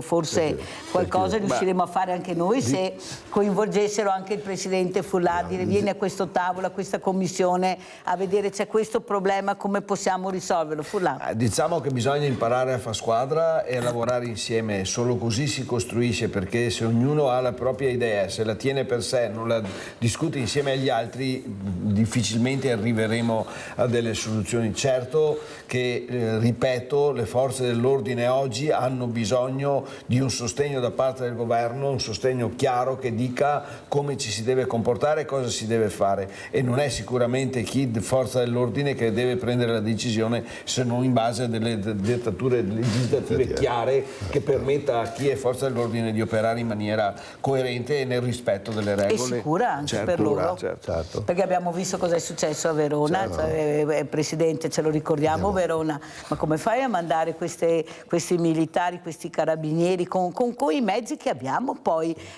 sapendo, perché loro l'avevano fatto, capite, delle volte secondo me c'è troppa superficialità, nel senso ma non potrà accadere, invece poi accade il disastro, perché bastava mandare un robot all'interno e si riusciva a salvare queste vite, poveretti, loro hanno fatto il loro dovere, avete capito come funziona, fai il tuo dovere. Comunque, sì, ecco. Allora, come associazione, voglio dire, dell'Arma dei Carabinieri, sezione di Treviso, comunque abbiamo questo gruppo di volontariato che sta aumentando, e quindi noi cerchiamo ulteriormente volontari che partecipano per tutte quelle che sono, lo dica davanti alle telecamere, chi ha voglia di fare qualcosa. Noi siamo a Treviso, non c'è limite di età, vero Presidente? No, non c'è limite, solo maggiorenni, chiaramente bisogna essere maggiorenni e partecipare. Poi la sezione di Treviso quest'anno è una sezione storica, nata nel 1901, copie i 125 anni, e avremo una manifestazione il 7 di giugno, voglio dire, con alza bandiera in piazza Vittoria e con un corteo fino a Santa Caterina, dove celebreremo, voglio dire, questo evento a cui Antenna 3 è invitata a partecipare. Media Nord-Est. Certo. Grazie veramente a Maurizio Torresan, vicepresidente Associazione Nazionale Carabinieri in Congedo di Treviso. Abbiamo parlato di tante cose, sentiamo come ci saluta anche Rino Furlan, presidente UNPLI Regione Veneto. Allora, io saluto tutti gli spettatori di Antenna 3, tutti i cittadini del Veneto, ma a nome di una Unione Nazionale Proloco d'Italia che conta oggi 6.700 Proloco, comprese quelle 578 del Veneto, che nonostante le difficoltà, la burocrazia, stanno aumentando di anno in anno, perché siamo partiti da prima della pandemia, ne avevamo 535 e oggi ce ne sono 578, e che stanno facendo promozione dei prodotti tipici del territorio, coinvolgendo oggi anche i giovani diversamente abili all'interno delle nostre manifestazioni. Beh, non sa quanto piacere fa la Mirella sentire che il Presidente Furlan ha capito. Vi ricordate quando gli dicevo inseriamo anche i diversamente agili nelle Proloco, nelle sagre, lavoreranno bene? Mi fa veramente piacere che lei abbia fatto questo, e anzi sta cercando di portare sempre più numeri. Senta Presidente, ma la primavera come si aprirà? Cosa farete fra poco? Ormai siamo a Carnevale. La primavera è già partita. Prima io avrei voluto parlare di fiscalità, perché purtroppo siamo con una spada di Damocle sulla testa,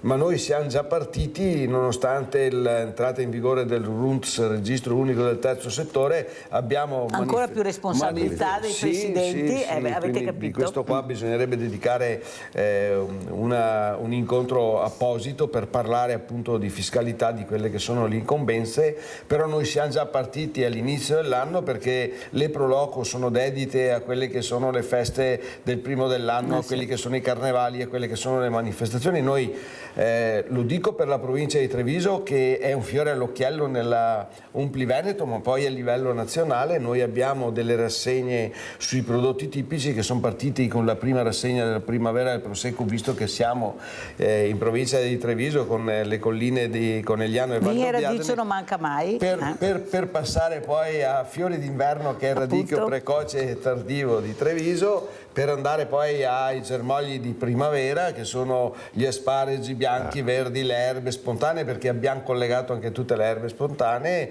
delizie d'autunno, che sono poi tutti i prodotti autunnali, ma la notte d'estate, che è collegato a un vino, e abbiamo una nuova rassegna che è partita alcuni anni fa, sta esplodendo, che è quella della cultura del pisello, che era quasi scomparsa perché purtroppo le sementi del pisello hanno una germinabilità che è ridotta, e stiamo studiando anche adesso, ne parlerò con l'assessore Caner, che è diventato il direttore di Veneto Agricoltura, con il quale faremo fare uno studio per trovare un pisello che sia germinabile al 100%, perché una volta anche nelle famiglie, partiamo dal dopoguerra, ogni famiglia a casa aveva nell'orto due o tre righe di piselli e si mangiava fagioli, piselli, che poi il pisello si sposa con tutta una serie di pietanze, per cui abbiamo anche questa rassegna che è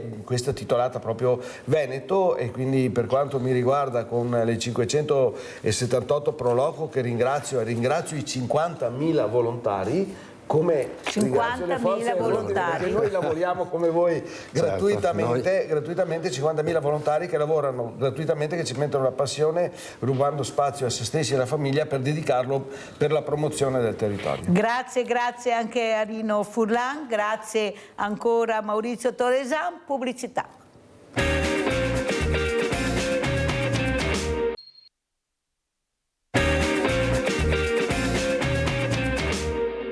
È il periodo del bramito del cervo, quindi i cervi sono in fase riproduttiva, e il disturbo che arreca questo tipo di comportamenti può essere dannoso nei confronti appunto dei cervi e della fauna selvatica anche in generale. I comportamenti in questione sono quelli di chi frequenta il Cansiglio e che, pur di vedere da vicino, fotografare o filmare gli animali, li disturba pesantemente, mettendo addirittura a rischio, secondo le sezioni di Treviso e Vittorio Veneto della LIPU, la riproduzione dei cervi. Il bramito in Cansiglio infatti è diventato un'attrazione di massa e c'è evidentemente chi esagera. Abbiamo ricevuto segnalazioni da parte di privati, cittadini, di persone, soprattutto gruppi di persone, che si recano in Cansiglio per motivi turistici, oppure per fare fotografie naturalistiche, oppure per fare escursioni, e questi gruppi tengono comportamenti non consoni con il rispetto che si deve alla fauna selvatica. Per i cervi il periodo dei bramiti è il più delicato del ciclo vitale riproduttivo. Tra l'altro, avvicinare in maniera poco prudente i cervi maschi può scatenare reazioni imprevedibili, anche corse improvvise in strada, con tutti i pericoli che questo può comportare per la viabilità. No dunque agli schiamazzi e alle incursioni spavalde. Però ci teniamo a sottolineare che non siamo per i divieti di recarsi nelle aree naturalistiche come può essere quella del Cansiglio, ma come detto con il dovuto rispetto per la natura stessa e per la fauna selvatica nel caso specifico. Allora io ringrazio e saluto Vania Zoppè, una boscaiola. Buongiorno Vania, che piacere averla ospite e parlare di questa meravigliosa foresta che abbiamo, il Cansiglio. A proposito, che tempo fa? Cosa sta succedendo adesso? Qui da noi sta diluviando. In Cansiglio nevica. Ecco, nevica. Per fortuna o cosa dice Vania? Non sono troppo contenta. Vania non è troppo contenta. Allora, cosa ci dice Vania? Abbiamo visto i cervi, abbiamo visto questa meravigliosa natura che abbiamo, ecco, questa foresta splendida, però questo uomo, parlo uomo in generale naturalmente come figura, che non riesce a capire il rispetto che bisogna avere anche quando si entra in determinati posti. Avete visto la meravigliosità di questi animali, ma avete visto, ecco, cosa vede lei? Ecco, che comportamento vede? Cos'è il rispetto della natura? Per Vania Zopek invece sa di cosa si parla. Prego Vania. Io lavoro nei boschi e sì che il bosco lo rispetto, è una cosa che ti viene da dentro, insomma. Non ho molto contatto con le persone quando lavoro, perché sì, o lavori o guardi cosa fanno gli altri, insomma, ma sono sempre dentro nei boschi, lontano dalle persone. Ma come si comportano secondo lei? Cosa trovate nel bosco? C'è questo rispetto della natura, del bosco? Oppure c'è qualcosa che non torna? Ecco, non sei a casa tua che puoi fare quello che vuoi, la natura ha un rispetto particolare. Prego Vania. Come le dicevo, io vado in Cansiglio per il lavoro, per lavorare. Sì che non ho quello cioè, di ma vedere trovate cosa rifiuti, Vania? Cioè, vedete delle conseguenze del passaggio di queste persone che mi diceva che sabato e domenica, ecco, arrivano in maniera incredibile come numeri? Beh sì, quello è pieno di gente, sabato e la domenica noi in cantiere non ci siamo, però non è che trovi, non so, immondizia in giro. In Cansiglio, almeno dove lavoro io, la gente rispetta la foresta. È una bella cosa che sta dicendo Vania, questa qua, veramente una bella cosa, perché vediamo sempre comportamenti veramente molto discutibili, invece Vania ci sta dicendo che invece c'è rispetto per la natura e questa è una bella cosa. Come mai questo lavoro, Vania, e questa figura femminile che sta cercando di far capire che tutti i lavori sono uguali e anche questa donna riesce, andiamo anche sulla luna come donne, pensate, anche se hanno tentato anche là di mettere i paletti, però ci siamo riuscite. Ecco, un lavoro veramente impegnativo, un lavoro anche molto faticoso. Ecco, da questa passione da dove nasce, Vania, per chi non lo sapesse, che non l'ha sentita l'altra volta? Questa passione è nata perché avevo mia mamma e mio papà che facevano questo lavoro.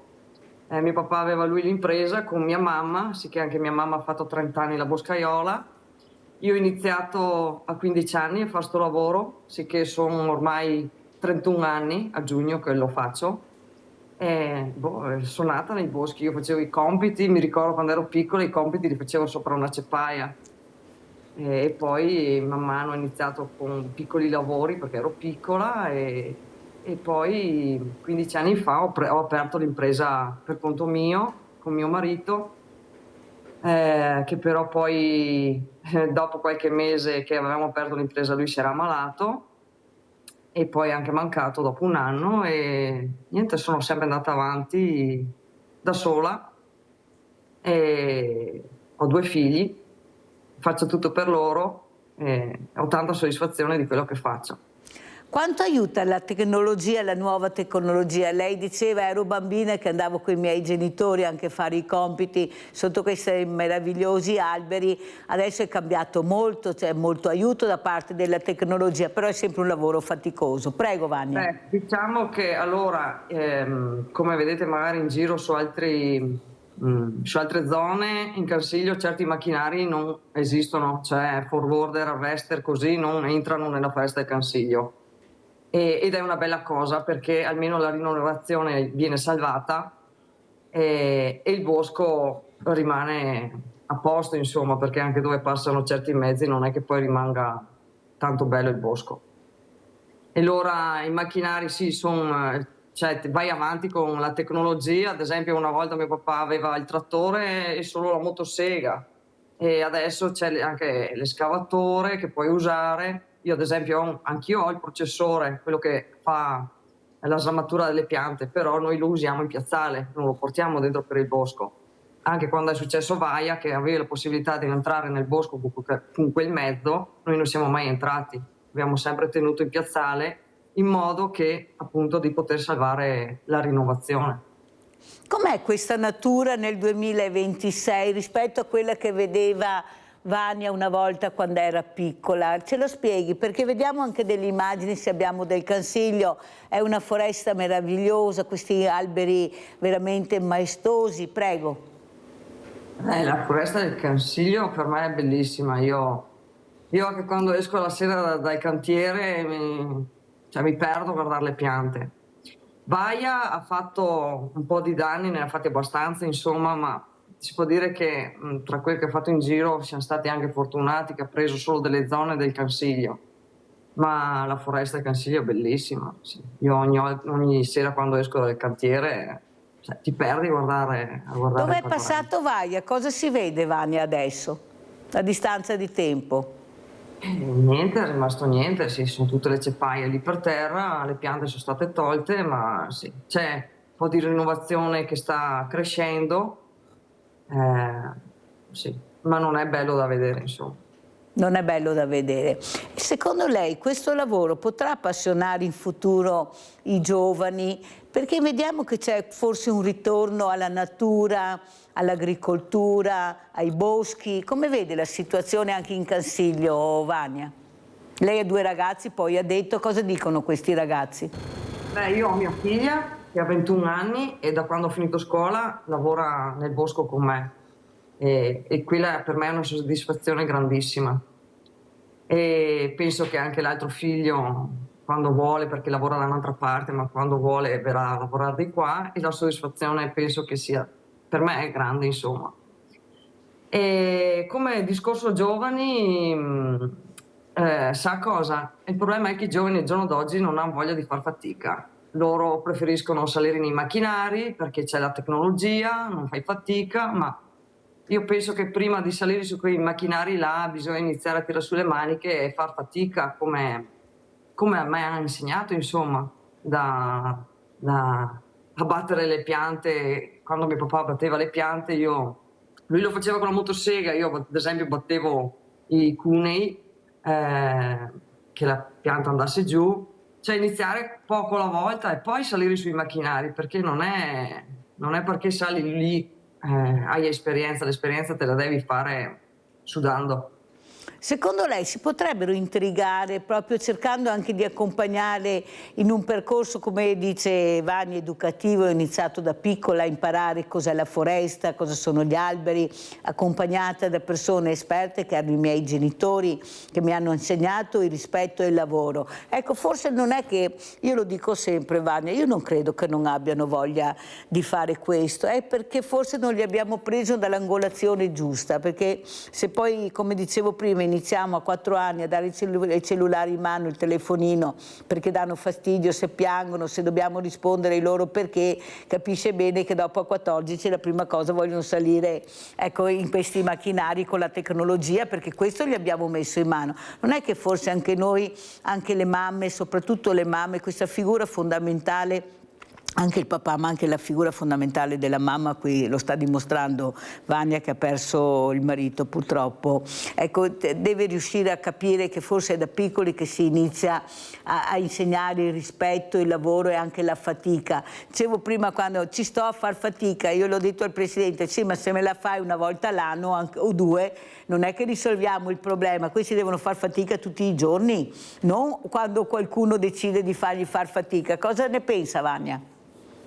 Sono d'accordo con lei che il problema innanzitutto parte secondo me dai genitori, perché al giorno d'oggi sì, ai figli va bene, dai tutto, però devi anche insegnargli dei valori.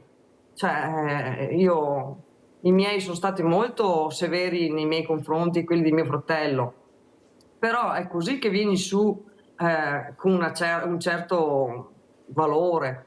Invece purtroppo vedo anche il discorso quando i miei figli andavano a scuola, che ad esempio c'erano genitori che se le prendevano con le maestre invece che prendersela con i figli per quello che facevano. È sbagliato. Purtroppo il problema parte dai genitori. Purtroppo il problema parte dai genitori. Allora andiamo a vedere anche questo Cansiglio con i trevisani nel mondo e poi sentiamo cosa ne pensa anche la nostra Vania Zoppè.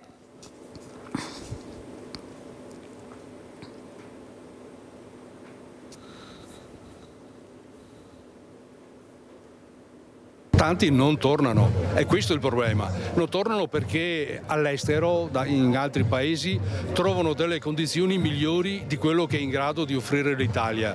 Questo deve far riflettere tutti noi. Trevisano, non scordare quella terra tanto bella, a cui devi le tue doti di profonda umanità. E questo è il messaggio dell'edizione 2025 del Cansiglio Day, la festa che l'Associazione Trevisani nel Mondo organizza da 31 anni sulla piana del Cansiglio. Un'organizzazione che il prossimo anno compirà il mezzo secolo di vita e che mantiene saldo il legame tra chi è partito a catar fortuna e le proprie radici.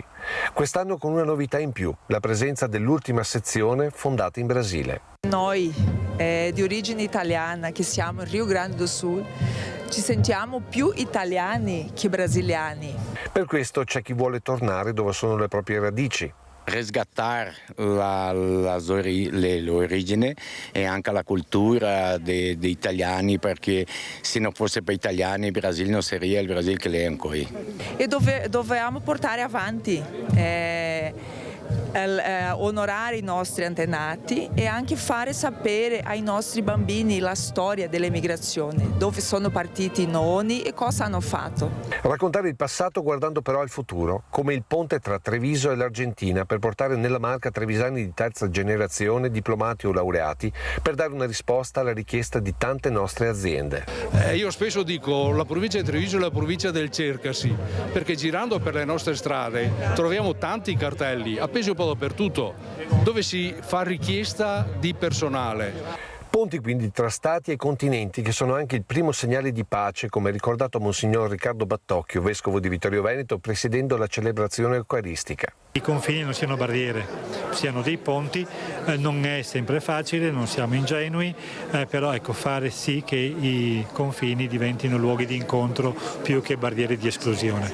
Integrazione quindi, ma nelle regole di chi ti accoglie. Questo hanno vissuto i nostri emigranti, questo è il messaggio da un trevisano di terza generazione dal Brasile ai giovani immigrati nella Marca. In primo posto devono essere fieri dei loro padri, dei loro genitori, perché sono stato, penso, difficile per loro, e anche devono seguire la legge, ecco, andare d'accordo, rispettare a tutti, e poi devono essere l'orgoglio dei loro genitori, non fare robe brutte, quindi questo è il mio consiglio.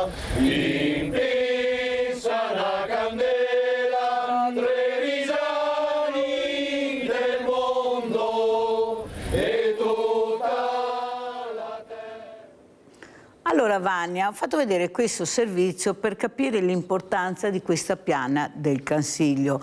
Noi la vediamo e la celebriamo in queste occasioni importanti, i trevisani del mondo, addirittura con i papi. Quante volte abbiamo visto i papi che arrivavano in Cansiglio per fare le vacanze. Però secondo me dovremmo avere, visto che questi ragazzi richiedono molto il rispetto dell'ambiente, solo loro che protestano perché vogliono un ambiente pulito, un ambiente sano, vivere in mezzo alla natura.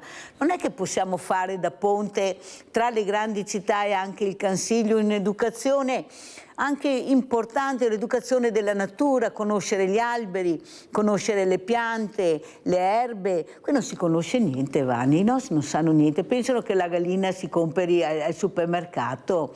Cioè io ho fatto, mi ricordo, il presepio più grande del mondo con gli agnellini, se i ragazzini rimanevano incantati, sembrava che avessero un qualcosa di prezioso nel braccio di questi bambini.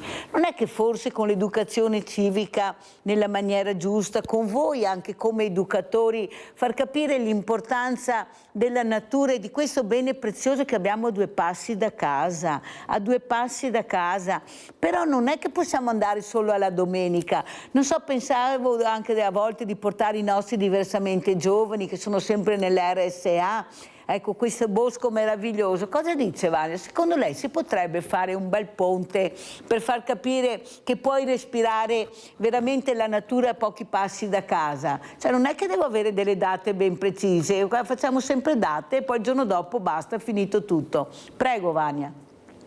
Ma si potrebbe fare, è vero, sì. Il problema è che cioè io vedo nel mio piccolo, ad esempio, io sono qui nella conca dell'Alpago e lavoro in Cansiglio, ma tu vai in città, cioè, i ragazzi della città tu non li prendi da là e li porti in Cansiglio, loro sono abituati talmente bene che andare nella foresta del Cansiglio sembra che tornare, non so, una volta. Hanno troppo, sicché non sanno apprezzare invece realmente cosa c'è di così bello fuori da un locale, dalle piazze. Però Vania, io parlavo anche prima col presidente della Proloco Furlan. Gli alpini hanno dimostrato proprio con i numeri invece che c'è questa voglia di fare questi percorsi anche durante l'estate, ecco, di uscire, andare per i boschi.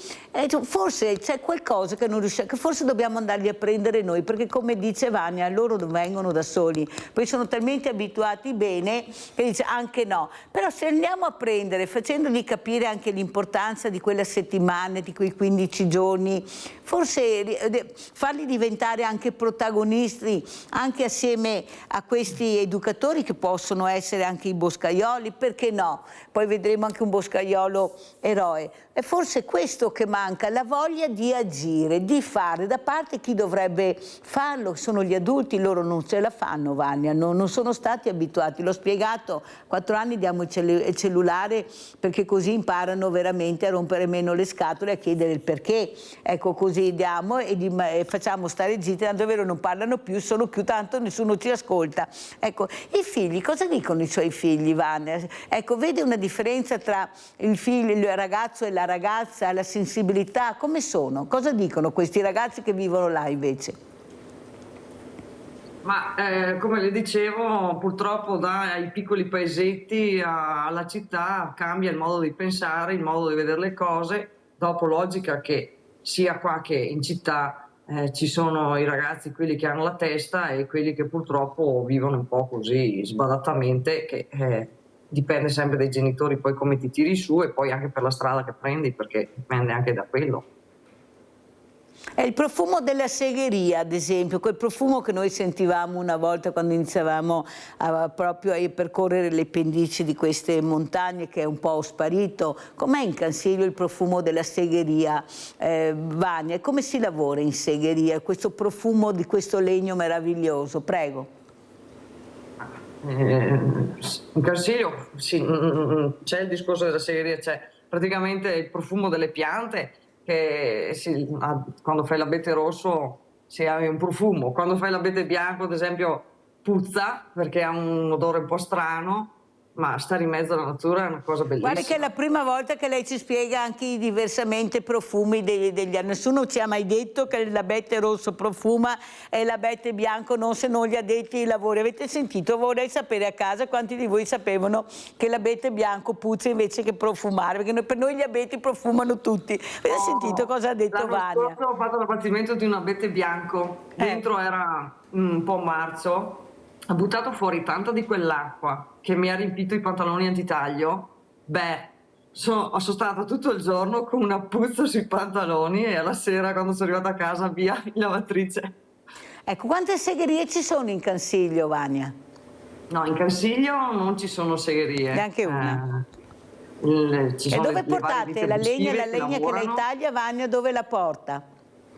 Nelle varie segherie che qui può essere provincia di Belluno, Treviso e anche in Austria. Anche in Austria. Come vede rispetto all'Italia l'Austria per quanto riguarda, ecco, questo lavoro legno ad esempio? Che differenza c'è, Vania, ecco, quando lei porta sia, come ha detto prima, nelle nostre segherie che in Austria? Cos'è di diverso oppure è tutto uguale? Ma cioè io collaboro anche con l'Austria, intanto perché qui ad esempio nelle mie zone tante segherie le ho dovute eliminare. Problema purtroppo, c'è poco da dire, ma la realtà sono i pagamenti, che tanti allungano i pagamenti e invece là dentro sono molto pignoli. Avete capito? Così siamo noi, non c'è niente da fare, perché chi lavora va pagato, loro invece sono molto pignoli, dice Vania Zoppè. Allora andiamo a vedere anche un altro video che fa veramente anche capire l'importanza. Andiamo a vedere questo boscaiolo, giovane eroe, poi lo commentiamo. Aiuto nel momento in cui avvengono eventi come quelli di giovedì scorso a Conegliano, cerco di mettermi in gioco con le attrezzature che ho, ovviamente in sicurezza con pantaloni antitaglio e scarponi, tutto quello che ci va di contorno, e arrivo dove riesco ad arrivare il prima possibile, cercando di poter soddisfare più persone possibili e fare più interventi. Entra in azione nell'emergenza il giovane Eugenio Gregoletto, 24 anni, da circa 4, boscaiolo professionista per una ditta di Vittorio Veneto, che in caso di maltempo e di caduta alberi si mette a disposizione a titolo volontaristico. Alle spalle un gruppo WhatsApp creato poco più di un anno fa proprio per monitorare le bizze del meteo, 300 gli iscritti che si scambiano informazioni in tempo reale da Pieve di Soligo a Treviso. E se c'è qualche criticità tu ti metti a disposizione. Esatto, io ho sempre detto per iscritto che nel momento in cui magari succede che avvengono temporali forti come quello di giovedì scorso e quindi automaticamente magari delle piante cascano in mezzo alla strada e bloccano anche la circolazione, io intervengo grazie anche a queste persone che mi sanno dire dove sono cadute queste piante e arrivo, insomma, in ben che non si dica. L'ultima volta, appunto, la scorsa settimana in via Spellanzona a Conegliano, quando un albero ha travolto 2 auto, una in movimento. Eugenio è arrivato e con la sua ormai inseparabile motosega ha risolto il problema, aiutando gli operatori a liberare la sede stradale, una delle principali arterie della città. Un gesto silenzioso che però il comune ha voluto premiare e raccontare. Non sicuramente un eroe, anche se apprezzo, insomma. Io mi sento un cittadino normalissimo che, oltre ad applicare questa mia passione in un luogo di lavoro sotto azienda, sotto dipendente, cerco di applicarla anche nel tempo libero per la comunità. Boscaiolo per missione. Se così si può dire, sì. Allora Vania, 24 anni, passione come abbiamo sentito, ma questa passione vuol dire che qualcuno gliel'ha insegnata? Cioè c'è un qualcosa, secondo me, che la famiglia, come diceva Vania, che spiegava, i miei genitori mi portavano, erano severi, forse è là il problema grande, che bisogna iniziare proprio da piccoli per poi trovarci questi ragazzi e sento anche l'umiltà con la quale spiega il lavoro che ha fatto. Ecco, cosa dici Vania? No, probabilmente questo ragazzo ha seguito la sua passione facendo, intanto probabilmente avrà fatto la scuola agraria se non aveva i suoi genitori, come io ho avuto la fortuna di avere i miei genitori, dove ho imparato a casa, si può dire, questa professione. Questo ragazzo potrebbe aver fatto l'agraria o aveva questa passione e l'ha portata avanti, la sta portando avanti ed è una bella cosa. Un'altra cosa, Vania, il ruolo della mamma, ad esempio del papà. Cosa faceva la mamma, ecco, che lei è rimasto impresso? Ecco, quali erano, ecco, le divisioni? Ognuno doveva fare qualcosa di diverso, ma aiutarsi a vicenda. Prego. Lei sta parlando di mia mamma e mio papà, sì, no? Sì, mamma e papà. Guardi, io posso solo dirle che mia mamma lavorava peggio di un uomo. Cioè, mia mamma io l'ho sempre vista con la motosega, che ha sempre lavorato a testa bassa. E io sono sempre stata orgogliosa di vedere mia mamma fare questi lavori e per me è sempre stata una cosa normale vedere lei, perché sono cresciuta così. Ma cioè, era veramente un carro armato mia mamma. E guardate con quale sorriso questo ricordo di questi giorni passati con questa donna. Pensate che donna energica, faceva rispettare le regole, ma nel stesso tempo sapeva anche creare la passione in Vania per questo Cansiglio bellissimo. Abbiamo Sandra da Treviso. Ciao Sandra. Sì, ciao Mirella, buongiorno anche alla tua ospite. Sto ascoltando piacevolmente i ricordi di questa persona.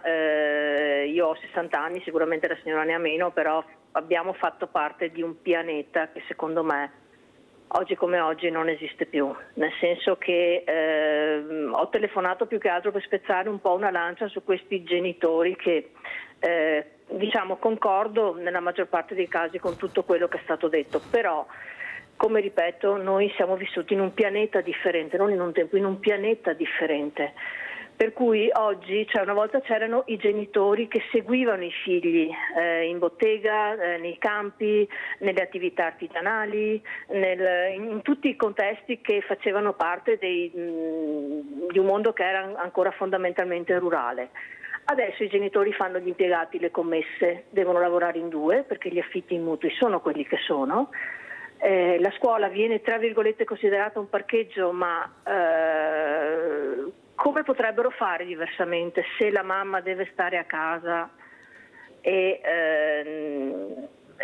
cioè se deve stare a casa a seguire i figli non può ovviamente lavorare, e bisogna lavorare perché, come ripeto, mutui e affitti sono quelli che sono. Le mamme non fanno figli ed è colpa loro, i genitori non seguono i figli ed è sempre colpa loro perché gli danno in mano i telefonini. Ripeto, io condivido, però la situazione è cambiata, siamo su un pianeta diverso. Se poi i modelli sono quelli che vediamo giornalmente nelle pubblicità, nei social, che basta mostrare alcune parti del corpo per avere un seguito, per avere quindi pubblicità e quindi per avere soldi, è ovvio che i ragazzi inesperti seguono questo. I genitori ha voglia di dirgli: guardate che non è questo lavorare, questo non è lavorare, è giocare, lavorare è fatica, è sudore, è male alle ossa, sono notti insonni, sono mattine che ci alziamo alle 5. Vaglielo a dire quando ti sbattono in faccia e ti dicono: questi fanno i soldi mostrando alcune parti del corpo, facendo degli come posso dire, dei film da circo o delle acrobazie circensi, e fanno i soldi. È difficile, quindi io non condannerei, diciamo così, proprio a spada tratta i genitori.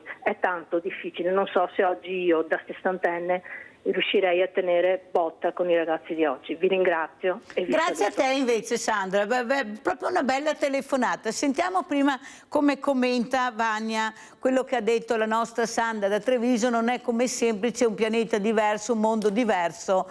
Sentiamo Vania, cosa dici? Beh, la signora sì, ha ragione, discorso social che purtroppo i ragazzi si mettono, è più facile far video e tante altre cose. E io, la signora mi ha detto che ne ha 60, io ne ho 45. Guardi, io ad esempio, quando è mancato mio marito, mi sono buttata nel lavoro, intanto prima cosa per non pensare a sto dolore che provavo.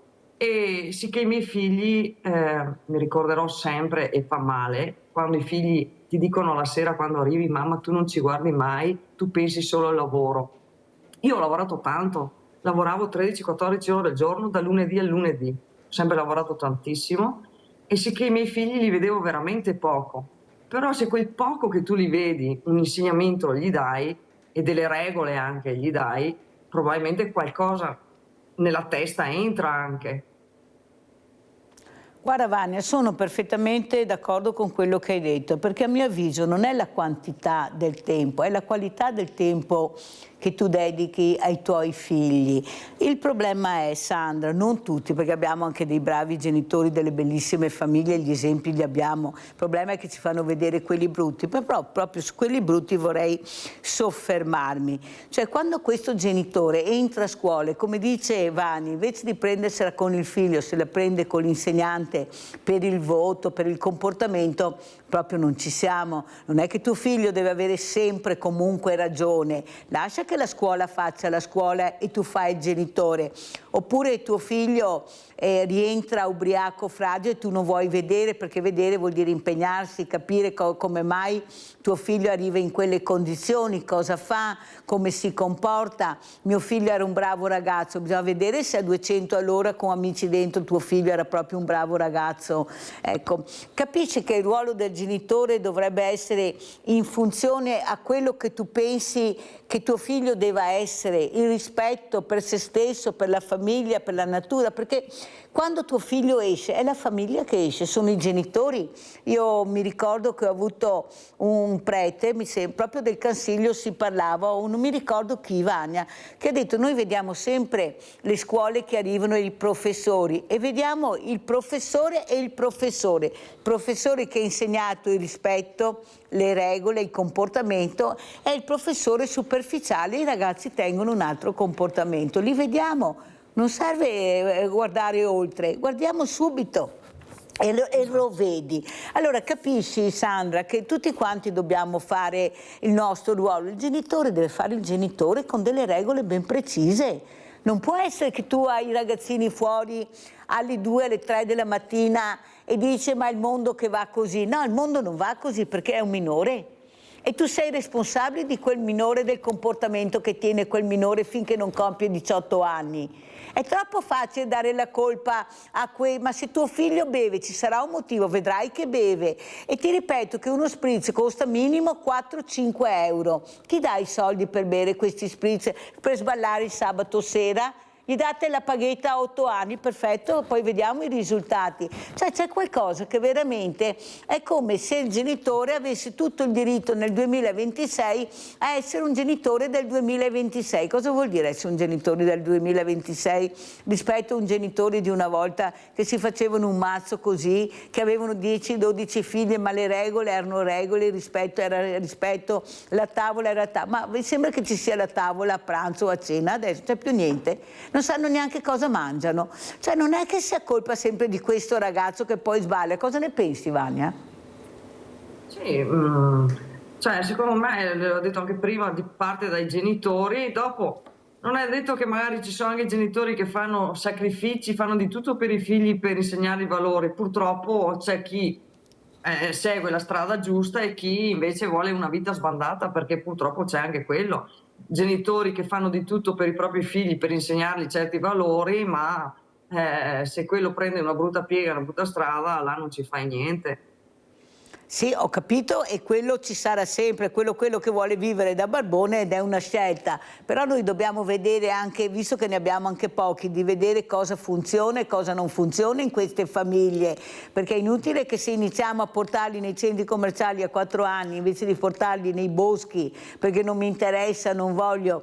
Io scusa se lo dico, ma d'estate io li vedo tutti al mare, poco in montagna, adesso qualcosa dopo la pandemia, perché il mare è mare e le colline poi non ne parliamo, vuoto assoluto, anche se continuano a darmi dei numeri che io non trovo. Però è l'insegnamento della natura che manca, non c'è niente da fare, non gliene frega più, ecco, di capire che invece la natura aiuterà molto a crescere bene i loro figli, il profumo della natura, degli alberi, quello buono e quello cattivo, come dice la nostra Vania, i fiori, le erbe, non so, non è che ci voglia la luna, però nessuno lo fa, ma chi se ne frega, il mondo va così e io mi adeguo al mondo che mi ritrovo. Abbiamo Laura da Oderzo. Ciao Laura. Sì, buongiorno carissime. Allora, sono d'accordo con la signora Boscaiola, amo tanto le montagne, ho fatto la mia vita con i miei figli al sabato e domenica sempre su in Cansiglio, si mangiava fuori e poi sono cresciuti e un giorno questi 2 bambini, 2 cuginetti, hanno trovato anche il corno di un cervo piccolino, tutti e 2 fatti uguali. Un anno uno e un anno l'altro, li hanno fatti con un trofeo nella loro camera. È una cosa talmente importante, talmente belle queste cose. Ho fatto capire anche al nonno che li portava, che li passava. Allora, ritorno ai miei tempi, ho insegnato ai miei figli, però poi i figli sono cresciuti e li ho portati su anche i figli con i suoi figli, ha capito? E siamo andati avanti alcuni anni. Poi il lavoro, ho cominciato a lavorare di sabato e domenica perché devono lavorare. Purtroppo adesso il mondo è cambiato, però do ragione pienamente a questo fattore. Profumi che a me mancano tanto della montagna, ho mia sorella su all'Otto di Cadore, perciò amo la montagna, che non le dico, e a Caserlato a 1800 quale foto. Allora dico, primo di tutto si vorrebbe tagliare, buttare via i telefonini, tutti quelli disastro che c'è. Tagliare assolutamente via, vivere come noi col telefonino in tasca, quello che ho io adesso in mano. I figli mi hanno detto, mamma ti regaliamo, non voglio sapere quei telefoni là, zero assoluto. Ha capito come che dico, intendo dire, via quei telefoni là, è una bomba all'orologeria per tutti quanti, bambini piccoli che li vedi supermercati. Allora è anche l'insegnamento dei nostri nonni e bisnonni che hanno portato su in montagna a far vedere le montagne, però i telefonini del giorno d'oggi rovinano l'umanità. Rovina l'umanità, i profumi, le montagne, i valori, tutto, rovina tutto. Arrivederci, complimenti di questa trasmissione. Grazie cara Laura, mi fa piacere che apprezziate, ecco, io cerco anche di portare anche sempre delle cose che so alle quali tenete, perché anche la natura ha questa. Una domanda volevo fare, Vania, ormai siamo quasi in chiusura. Come ha vissuto la famiglia nel bosco che ha diviso l'Italia in due, questi bambini, Vania che vive nel bosco, che sa i pro e i contro del bosco, che avevano mangiato questi funghi, per fortuna, dico io, che si sono salvati perché non erano neanche in grado di capire, ecco, che tipo di funghi erano. Come ha vissuto Vania Zoppè questa vicenda? Penso che l'hai sentita, l'ha letta, prego. Sì, avevo sentito di questa famiglia che viveva nel bosco. Non saprei neanche dirle sinceramente qualcosa, cioè un mio parere è che è bello far vivere i propri figli all'aria aperta, secondo me non è una cosa sbagliata. L'unica cosa sbagliata è tenerli distante poi dai loro coetanei, dalla scuola, cioè quello secondo me è la cosa più sbagliata. Ci sono i pro e i contro, giustamente, e questa casa che non era abitabile, ecco, io penso che se l'amministratore avesse capito l'importanza di dire se non è, le regole che abbiamo tutti noi, cioè tu non puoi farti le tue regole e decidere di vivere come vuoi, sei anche uno straniero, arrivi e in Italia ci sono delle regole, se non è abitabile non è abitabile, vale per tutto, non è che vale solo per loro, invece si cerca sempre di tirare avanti e poi che ne pagano le conseguenze chi sono? Sempre più fragili i bambini. Se ci fossero state rispettate le regole che tutti noi abbiamo fin dall'inizio, vi ricordate, no, quando entrate in una casa la prima cosa bisogna avere l'abitabilità, o sbaglio? Non è che tu puoi decidere con dei minori di andare a vivere una capanna in mezzo al bosco perché arriva Biancanevi i 7 nani, cioè Vania, diciamoci la verità, Vania vive nel bosco, sa anche i problemi che vuol dire vivere nel bosco, la lontananza da quello che è anche la socialità di questi ragazzi. O sbaglio, Vania, non è così semplice. Cioè, secondo me la puoi fare il sabato, la domenica o le vacanze, di decidere di andare così su una casa dove non hai niente, potresti farla per fargli capire magari ai tuoi figli com'è la realtà e come invece sarebbe stato anche una volta, perché in quel caso là è come essere tornati indietro di molti anni, insomma. Esatto, e siamo nel 2026 e soprattutto le fragilità vanno assolutamente tutelate, anche perché era stato offerto un appartamento, così ha detto il sindaco, che loro non hanno accettato, però tu non puoi decidere di fare quello che vuoi in un paese che non è neanche il tuo paese, oltretutto con delle regole ben precise. Allora andiamo a vedere prima di... Abbiamo Angelo da Fonte, mi dicono, vai Angelo. Angelo? Sono qua. Eccolo qua, ciao Angelo. Buongiorno. Io ho in mente una grande idea. Dimmela. Hai capito? Sì, dai, ti sento, dimmela. Allora, intanto, perché tutti devono pagare le tasse, microchip, controllo satellitare,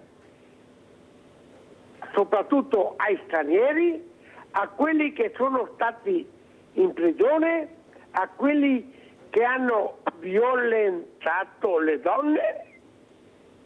Ha capito? Ho capito, vai avanti. E dopo si paga le tasse tutti. Piano piano il microchip lo dobbiamo mettere a tutti. Il microchip lo dobbiamo mettere a tutti, ha detto Angelo da Fonte. Grazie della telefonata Angelo. So che eri anche emozionato all'inizio perché lui è così. Allora andiamo a vedere questa camminata nel bosco e poi salutiamo la nostra Vania Zoppè. Boschi a Natale, quella che le Proloco definiscono una magia, è tornata in un weekend fatto di una quarantina di escursioni organizzate da lupi in tutto il Veneto, di cui ben 15 nella sola provincia di Belluno. Spieghiamo il senso di questo camminare dei boschi che avete promosso come Proloco? Una passeggiata immersa in mezzo alla natura con dei colori fantastici, che vede la natura anche d'inverno con la vita che può avere, con dei fiori, con anche degli animali, e anche certe volte si può avere la sensazione di vedere dei caprioli piuttosto che dei cervi. Da Limana a Lamon, da Longarone a Sospirolo, passando per Sovramonte, Agordo, Ponte nelle Alpi, Cencenighe, Lorenzago, Calalzo, Canale d'Agordo, tra flora, fauna e scorci di arte, storia e cultura, come l'incantevole chiesa di Madonna Parè a Limana o la chiesetta di San Lorenzo con il suo pavimento del 1200. Questo il senso dell'iniziativa. Innanzitutto di portare gente all'esterno per pubblicizzare quelli che sono il nostro territorio in un ambiente sano, bello, e pubblicizzare anche non solo la parte ambientale ma anche quella, chiamiamola così, culturale. Infatti faremo un giro chiesette e altri posti che sono stati creati apposta proprio per rendere più appetibile, più piacevole venire in quel di Sospirolo. Quanto è diverso camminare in questa stagione rispetto all'estate? Intanto la luce è completamente diversa, perché il sole con i suoi raggi dà una visuale ben diversa, nel senso che le montagne e le rocce e anche i boschi cambiano completamente colore da un'ora all'altra. Come i profumi, avete sentito i colori che riesce a vedere questi tramonti meravigliosi. Vania, volevo chiedere una cosa, visto che lei se ne intende di alberi. Ho sentito proprio un'intervista di Salvini che ha detto: tanto rumore perché abbiamo tagliato un po' di alberi per la pista da bob, ne pianteremo 10.000. È la stessa cosa, Vania? Penso proprio, sì. Diciamo che questo è sempre il mio parere, sono stati investiti soldi, probabilmente che adesso è tutto una cosa grande e dopo muore tutto. Intanto è stato tagliato, sono state tagliate le piante, rase il suolo, ma non è proprio che togli da una parte e metti dall'altra. Già Vai ha fatto il suo casino. Più chiara di così non poteva essere la nostra Vania Zoppè, poche parole ma ben dirette, perché veramente bisogna iniziare anche con gli esempi se vogliamo poi il rispetto dei ragazzi anche di questo meraviglioso territorio che abbiamo la fortuna di avere. Già la natura ci pensa, sto pensando in Sicilia cosa sta succedendo e parlano di fare il ponte, guardate cosa sta succedendo, un paese intero sta franando, non so se riusciranno a salvare queste case, però quello che vediamo è veramente pazzesco e qui la mano dell'uomo qualche volta deve fermarsi. Grazie veramente a Vania Zoppè, questa boscaiola con un carattere tosto di più, ma soprattutto che fa capire anche i valori e il rispetto della natura. Grazie Vania e buon lavoro. Grazie a lei. Pubblicità.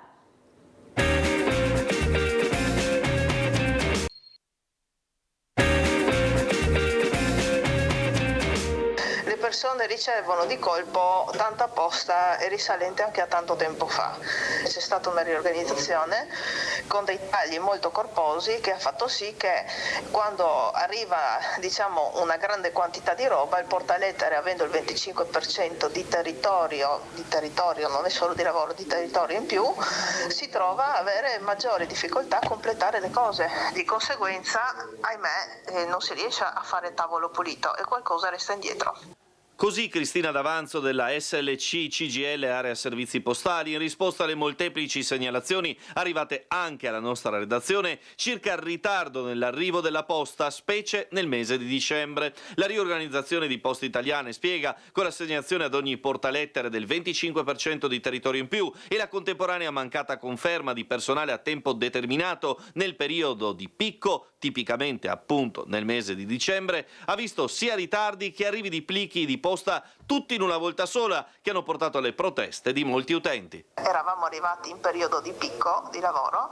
Questo periodo di picco di lavoro era stato tamponato solo nei mesi di ottobre e di novembre con personale che era stato richiamato dai mesi precedenti perché non avevano modo di rinnovarli e come erano tutti positivi ma non li avevano rinnovati.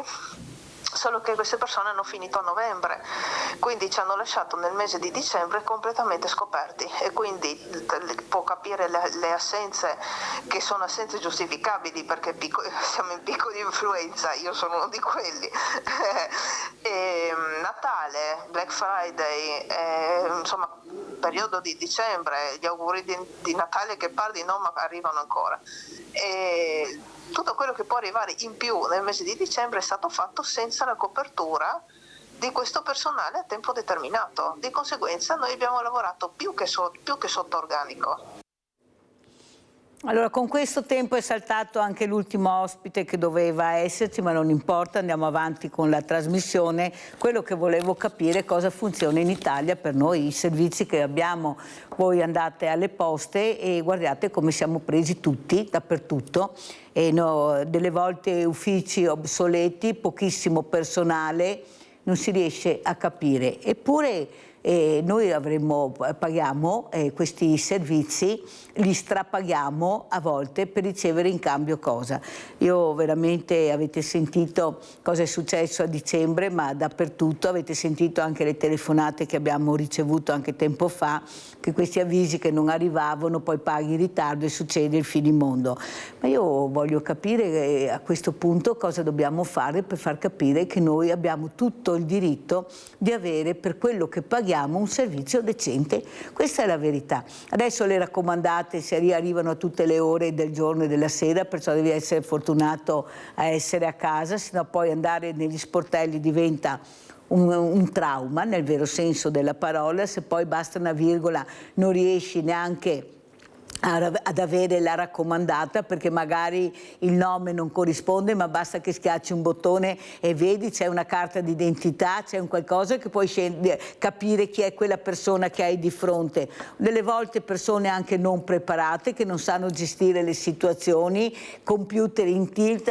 Io veramente mi domando, avete sentito questo servizio che fa veramente riflettere su quello che è veramente lo Stato Italia, dove viviamo, cosa facciamo, specialmente penso ai diversamente giovani che dovrebbero avere una corsia preferenziale, essere aiutati nel momento che sbrigano questi documenti. Ci mancava lo SPID, avete visto cosa vuol dire lo SPID per i diversamente giovani? Guardate che ancora tantissimi non ce l'hanno, non riescono a avere, non ci credono, non lo fanno, nessuno gli insegna. Noi non a caso abbiamo aperto il sabato, poi vedrete anche sabato queste lezioni di sicurezza per far capire come adoperare il cellulare. Questo sabato vi insegneremo veramente anche per far capire dove dovete schiacciare, le icone che dovete togliere, perché veramente i fragili mi stanno molto a cuore. E soprattutto, pronto? Ecco, che bravo Marco, sei riuscito a raggiungerci. Ti ringrazio Marco, ci tenevo tantissimo alla tua presenza. Marco Mestriner, Comitato Paralimpico, che è qui con noi questa mattina. Stavo parlando, avevo aperto con le poste di questi ritardi, ma mi sembra che anche in queste zone dove ci saranno le Olimpiadi ci siano dei ritardi veramente che preoccupano, queste strade che non sono terminate. Ecco, come vedi tu la situazione, cosa ci puoi dire Marco? E grazie di essere qui, poi parleremo anche di sport, ma per arrivarci dobbiamo anche capire che anche lo sportivo deve intraprendere. Quelle sono le strade che abbiamo, non è che arrivi dalla luna. Prego. Non ti sento Marco. Spero che mi sentiate bene. Adesso ti sento, vai. Perfetto. Allora, Mirella, intanto da specificare due cose, che il Comitato Italiano Paralimpico non si occupa di strade ovviamente, ma si occupa di altro. E ovviamente la gestione, diciamo, delle infrastrutture è demandata al Ministero piuttosto che agli enti di competenza che si occupano di queste cose qui. Anche la gestione delle Olimpiadi e delle Paralimpiadi non è demandata al Comitato Italiano Paralimpico, ma è demandata alla Fondazione Milano Cortina, che è il capofila, il gestore proprio dell'evento. Quindi noi come Comitato Italiano Paralimpico ovviamente ci preoccupiamo che diciamo, di sovraintendere, possiamo dire così, per quanto riguarda la parte paralimpica, che le strutture piuttosto che diciamo, i luoghi dove si vanno a svolgere le gare siano accessibili agli atleti, che gli alberghi, le strutture siano accessibili agli atleti, e da questo punto di vista qui posso dirti che il nostro presidente regionale sta facendo e ha fatto un grande lavoro in questi mesi di sopralluoghi, di incontri, addirittura ultimamente all'Arena di Varona, che è stata resa completamente accessibile proprio per la cerimonia di apertura dei Giochi Paralimpici. Questo sicuramente è un punto a favore ed è un punto che posso confermarti di grande lavoro per il Comitato Italiano Paralimpico. E qua siamo d'accordo, Marco, ma siccome siete persone che uscite di casa come tutti noi, perché sai che io vi chiamo diversamente agili e basta, ecco le difficoltà che si incontrano, perché mi sembra che non dalla voce della Mirella ma dalle telefonate che mi arrivano anche di sportivi dicono che diventa un problema arrivarci. Ecco, ci sono anche delle frane, mi dicevano proprio ieri. Ecco, come vedi tu la situazione? Ecco, quando esci di casa e arrivi dopo là è tutto a posto, tutto bello, però per arrivarci com'è la situazione? Adesso sta nevicando, tu dove sei? No, io sono a Treviso in questo momento dove sta diluviando più che nevicando. Sì, lo sento anch'io, qua sta diluviando veramente. Ma cosa ti dicono? Com'è la situazione là? Ecco, quando tu esci per arrivare in questi posti che trovi perfetti, come trovi la viabilità? Allora, noi sappiamo che, se parliamo di Cortina, che è in Veneto, sappiamo che per raggiungere Cortina c'è la statale Alemagna, quella è, non ci sono altre strade. Ovviamente parliamo di un territorio, e lo sappiamo, che è molto delicato dal punto di vista diciamo, geologico, insomma le piogge piuttosto che la neve, quello che è stato anche negli ultimi mesi, hanno creato sicuramente dei problemi. Però, ripeto, è un problema di cui noi siamo a conoscenza, ma è un problema che è stato affrontato e comunque viene giornalmente monitorato, quindi sappiamo che le Olimpiadi porteranno migliaia di persone, turisti oppure spettatori, e anche gli atleti nelle nostre città, Cortina in primis, ma non solo Cortina, perché comunque io che sono a Treviso, anche Treviso per esempio sarà coinvolta nell'accoglienza piuttosto che, quindi sappiamo che comunque tutta la rete infrastrutturale stradale, non solo, anche ferroviaria piuttosto che, sarà interessata da questo grande evento, però è comunque una sfida che siamo tenuti tutti ad affrontare con uno spirito di positivo e spirito anche di cogliere l'opportunità di migliorare quello che già c'è. Purtroppo per fare certe infrastrutture ci vogliono sicuramente dei tempi non brevi, e quello che noi possiamo dire, speriamo che almeno nel periodo delle Olimpiadi, delle Paralimpiadi, scusate, ci sia la possibilità di tenere sotto controllo, magari con maggiore attenzione, quelli che sono i punti critici. Quindi hai fatto bene a dirlo, Marco. Allora andiamo a vedere anche Marco Mestrinette Tedoforo, che è molto importante queste immagini, per far capire anche l'accoglienza che avete ricevuto. Si sono riempite le piazze, le città. Ecco, che emozione hai provato, Marco? Cosa vuol dire, ecco, essere Tedoforo? Prego. Allora, io qui ti parlo da spirito da atleta, perché comunque oltre ad essere rappresentante del CIP sono un atleta in primis. Ti dico che questa per me è stata un'occasione specialissima, cioè è difficile descriverla a parole, perché comunque vedi tu hai in mano quella fiaccola che in realtà non è un semplice fuoco, non è un semplice oggetto, ma è come trasmettere dei valori tramite un oggetto, come portare dei valori tramite un oggetto, dei valori che per uno sportivo sono i massimi valori dello sport, perché comunque quando si parla di Olimpiadi e Paralimpiadi stai rappresentando il massimo a livello mondiale di quello che è lo sport. Quindi per me è stata un'occasione veramente incredibile, speciale, probabilmente irripetibile, perché non credo che avremo l'occasione, almeno io non so se avrò l'occasione di rivedere un'Olimpiade qui a casa nostra.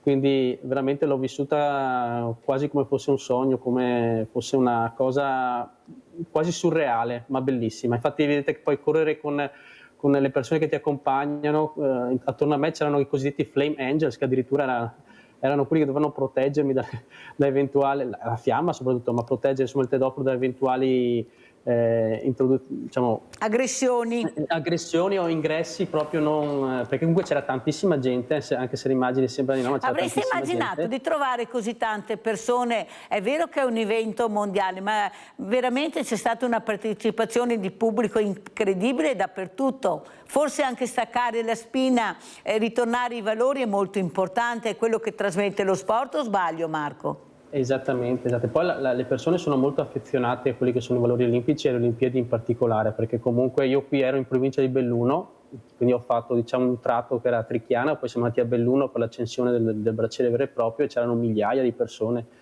veramente migliaia di persone.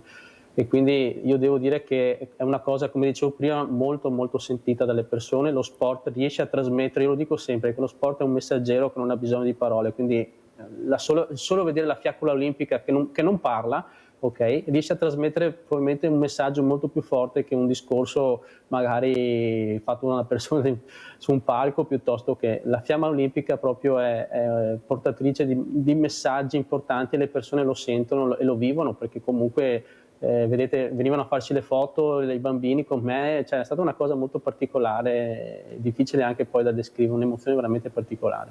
Allora andiamo a vedere anche queste voci tedofore, fiaccola a Treviso, poi commentiamo con Marco Mestrinè. Grazie.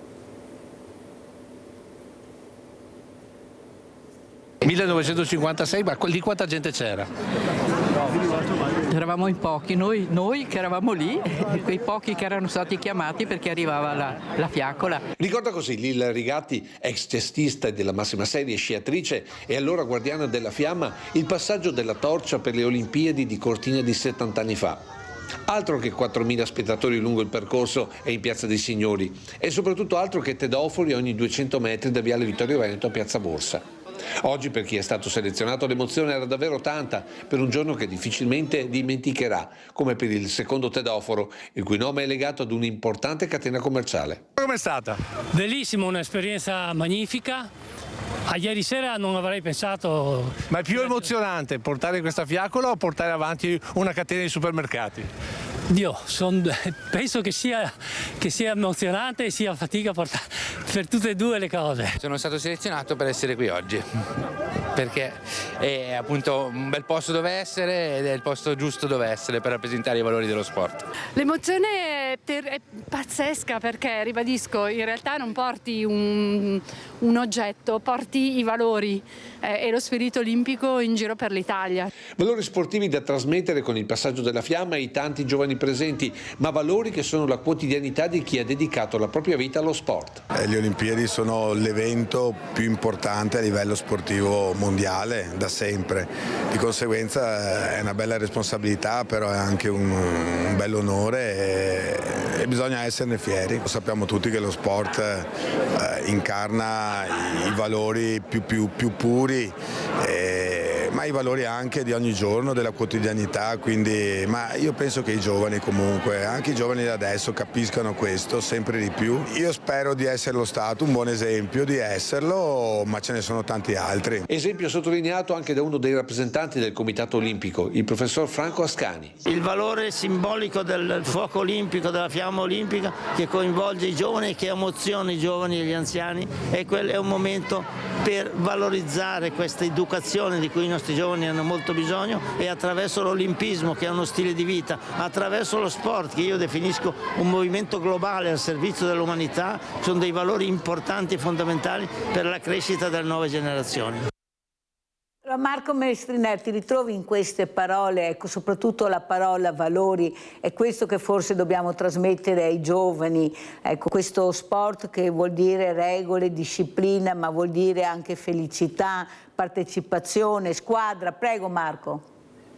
Allora, io penso che lo sport sia prima di tutto divertimento, cioè la cosa più importante che lo sport deve passare ai giovani è una cosa che essere non imposta, ma deve divertire, e questo deve appassionare, perché se diventa una cosa che io penso alla scuola, no, io vado a scuola perché me lo impongono di andare a scuola, magari poi mi piace eccetera. Lo sport non deve essere una cosa imposta, deve essere una cosa che appassiona e che trova posto nel cuore degli appassionati, perché diverte. Poi all'interno dello sport ovviamente troviamo tutto quello che dici tu, cioè lo sport ha delle regole, lo sport insegna come bisogna comportarsi, lo sport trasmette dei valori che sono nel campo del paralimpismo sicuramente quello che viene sicuramente più abusato, dell'inclusione. Inclusione che non è una parola che deve rimanere nell'aria, ma deve essere realmente poi determinata in azioni concrete, perché io vedo nella mia provincia, dove io sono, nella nostra provincia dove sono il responsabile del CIP, ci sono tante persone che si danno da fare concretamente perché i ragazzi che hanno una disabilità o comunque hanno delle difficoltà possano comunque essere partecipi ad un'attività che magari li escluderebbe se fosse dedicata solo alle persone o concentrata per le persone normodotate. Quindi ci vuole passione, ci vuole impegno per portare avanti questi valori, non sono cose che vengono da sé, okay? Quindi lo sport deve essere proprio un insegnamento, però deve trovare strada da sé, cioè è una cosa che deve arrivare da sola, senza imposizioni dall'alto, senza costrizioni, cioè uno deve sentirselo dentro, e quando uno se lo sente dentro sicuramente questa passione gli rimane per sempre. È vero Marco, però è anche vero, scusa se ti interrompo, ma mi piace questa parentesi che facciamo. Io per appassionarmi devo provare però prima, perché se non provo non posso appassionarmi, e penso che è difficile, più avanti vai con l'età, a fare questo. Se invece tu inizi già all'asilo, ad esempio con le attività motorie ma fatte da professionisti, da educatori preparati, ecco, un po' alla volta forse arriva anche la passione. Abbiamo tantissimi sport e soprattutto quello che ho sentito specialmente da ragazzi diventati diversamente agili dopo gli incidenti stradali, purtroppo, che gli ha salvato la vita è stato proprio lo sport. Ecco, questi educatori che continuavano a fare questa riabilitazione tramite anche attività sportive e gli hanno salvati la vita. Forse delle volte bisogna vedere da quale angolazioni vedi questa imposizione, ecco, che ti fa invece riprendere il cammino che avevi interrotto. Prego Marco. Diciamo che allora io posso garantirti sicuramente, perché l'ho provato sulla mia pelle, che comunque un'attività sportiva è un'attività che prima di tutto, soprattutto se devi affrontare o sei costretto ad affrontare una difficoltà, come dici tu, dovuta a un incidente o comunque qualcosa che è traumatico, quindi che ti capita in maniera improvvisa, lo sport ti dà quell'occasione quantomeno di riprenderti un po' di quella socialità che l'evento imprevisto sicuramente ti toglie, perché comunque io ho visitato anche centri di riabilitazione spinali o comunque casi molto particolari, e la prima cosa che le persone si trovano ad affrontare è la nuova situazione di vita, che è inaspettata e sicuramente cambia la prospettiva e l'orizzonte di cui erano abituati fino magari a 10 giorni prima. L'attività sportiva da questo punto di vista qui deve offrire e offre sicuramente delle opportunità di socializzazione che sono importanti, cioè rientrare comunque a contatto con le persone, capire che quello che io posso fare nella mia vita è comunque qualcosa di positivo, perché comunque lo sport deve dare delle possibilità di vedere la cosa positiva che io posso fare, non certamente quello che mi è stato tolto.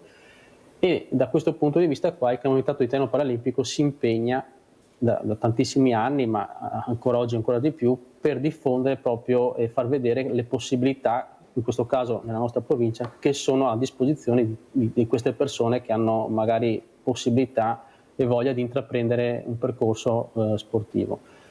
Allora, sei stato molto chiaro Marco, ti ringrazio, perché sono messaggi importanti che dobbiamo dare, visto anche l'andazzo che sta prendendo, ecco, che stanno prendendo molti ragazzi. Ecco, penso che veramente...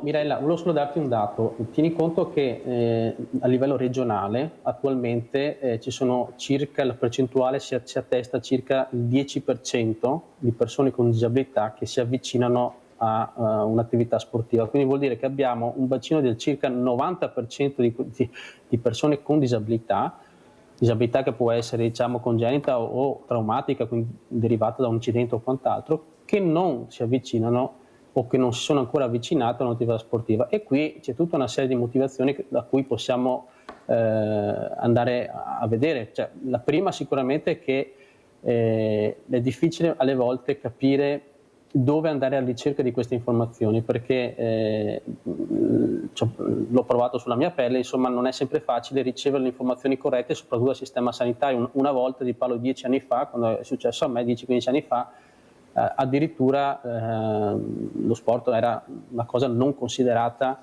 come una parte di una terapia. Invece adesso, fortunatamente, ai giorni nostri, già dalla parte sanitaria si cominciano a fare dei passi avanti, quindi si comincia a proporre lo sport come uno strumento sanitario di riabilitazione. Questo è importantissimo, perché va a aggredire due aspetti importanti. Il primo che il paziente o comunque la persona che è in difficoltà ha uno strumento non medico, quindi non è un farmaco, non è uno strumento chirurgico, ma è uno strumento a disposizione e, come dicevo prima, che magari riesce anche ad aggredire la sfera emotiva, quindi a togliere la persona da un momento di difficoltà emotiva, perché fare sport comunque aiuta la persona anche a entrare a fare un percorso di positività. E anche a parlarne, perché abbiamo Tamara da Spresiano, poi continuiamo. Marco, vai Tamara.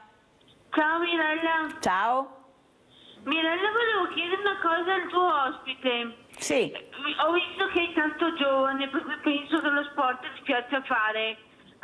Anche a me piace fare tanto sport, solo che certi sport non posso fare. Io volevo chiedere una cosa.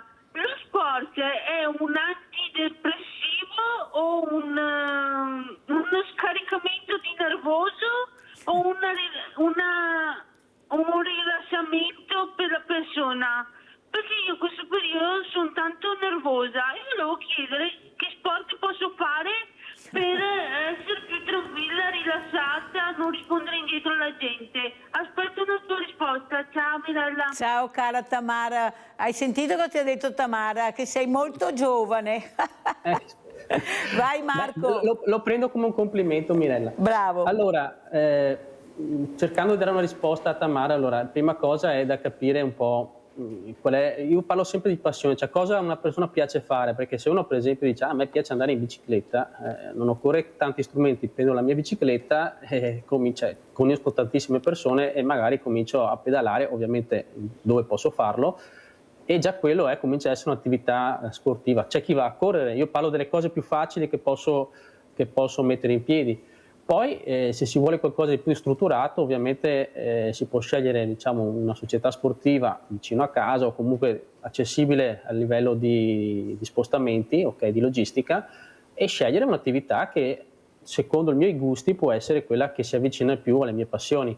Adesso lo sport che sia un antidepressivo o un calmante, questo dipende molto dal soggetto, ma io per esempio ti parlo della mia esperienza personale, è una cosa che sicuramente aiuta tra virgolette, a scaricare le tensioni magari dovute al lavoro, piuttosto che, perché comunque quando uno fa sport comunque prima cosa pensa ad altro, quindi toglie i pensieri della giornata e pensa a qualcos'altro, e quello sicuramente è il primo step.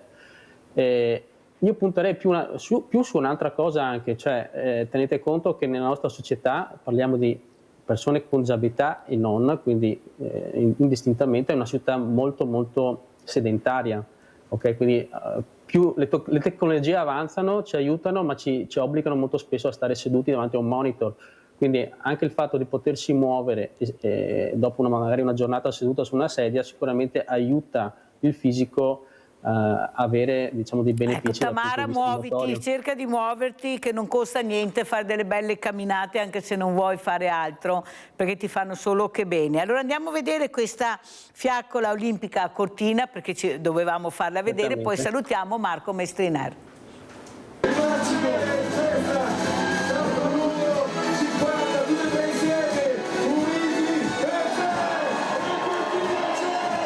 Siamo entrati nel vivo, di fatto la fiamma di Olimpia dopo il 56 si è riaccesa qua a Cortina. Questo è un segnale importante di rinascita anche di un paese, di un'offerta turistica. Adesso aspettiamo il 6 per l'entusiasmo finale, ma soprattutto per vedere il vero valore sportivo che sono i nostri atleti. L'attesa sta per terminare, l'Olimpiade invernale alle porte e l'arrivo della fiamma a Cortina è stato un momento ricco di emozioni.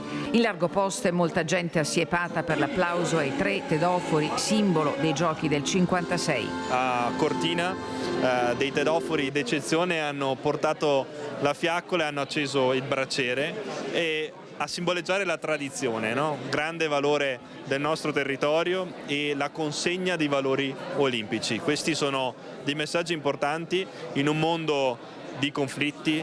Le Olimpiadi ancora una volta devono riscoprire il loro significato di base, il loro significato profondo, la pace. Sul palco anche Luca Zaia, oggi presidente del Consiglio regionale Veneto, che non ha celato emozione e commozione. Non vi nego che ho la pelle d'oca, perché per me si realizza un sogno. Cortina è una delle 5 città al mondo che ha avuto per 2 volte le Olimpiadi, quindi celebreremo questo 70° anniversario con l'orgoglio di avere questa Olimpiade. Proprio in queste ore la Regione ha ufficializzato la sua strategia per il post Olimpiade con l'individuazione di un referente dedicato al coordinamento delle attività di promozione turistica per il futuro della montagna veneta e della provincia di Belluno. Una soddisfazione in più, con il cuore che batte forte, per un'emozione unica che è vedere non solo Cortina illuminata, le Dolomiti, ma una Belluno, una provincia di Belluno che sa rinascere e tra poco ancora di più saprà essere all'altezza della situazione con le Olimpiadi. Ma c'è anche l'altra faccia della medaglia, perché se è vero che è iniziata la parte bella delle Olimpiadi, a terra restano molti nodi irrisolti. Queste Olimpiadi sono state calate dall'alto, non c'è stato nessun coinvolgimento neanche in corso d'opera, per quello lo spirito olimpico qui a Cortina non è decollato più di tanto. Ci avevano raccontato che c'era già tutto, che bastava solo qualche aggiustamento, in realtà Cortina è stata invasa da cantieri. Riguardo alla cabinovia è una questione molto grave perché è stata costruita su una frana, un terreno che è sicuramente in movimento, con in fretta perché bisognava concludere, con tante prescrizioni della Regione che speriamo siano state osservate, ma soprattutto, se anche verrà conclusa, mancherà un parcheggio, quindi questa cabinovia è del tutto inutile. Allora Marco Mestrini, aveva sentito le due campagne, un saluto velocissimo, come ci saluti? Marco? Microfono? Marco? Non sento più Marco. Mi sente? Adesso sì, un saluto velocissimo Marco. Ok, io volevo solo dire questo, spero che queste Olimpiadi possano comunque portare delle belle cose, che portino dei bei ricordi per tutte le persone che potranno partecipare e che le vedranno in TV, che restino un esempio dei valori sportivi, e sicuramente ci sarà qualcosa da sistemare, da fare, perché in tutti i grandi eventi c'è sempre qualche cosa che può essere sistemata, ma io penso e sono sicuro che avere delle Olimpiadi in casa, qua vicino a casa nostra, sarà un'occasione veramente grandiosa che dovremo vivere tutti con uno spirito veramente positivo, sperando poi che questo spirito positivo possa portarci tante belle cose nel futuro sportivo e anche non solo sportivo. Grazie a Marco Mestriner, Comitato Paralimpico, di essere stato con noi. Grazie, chi vivrà vedrà.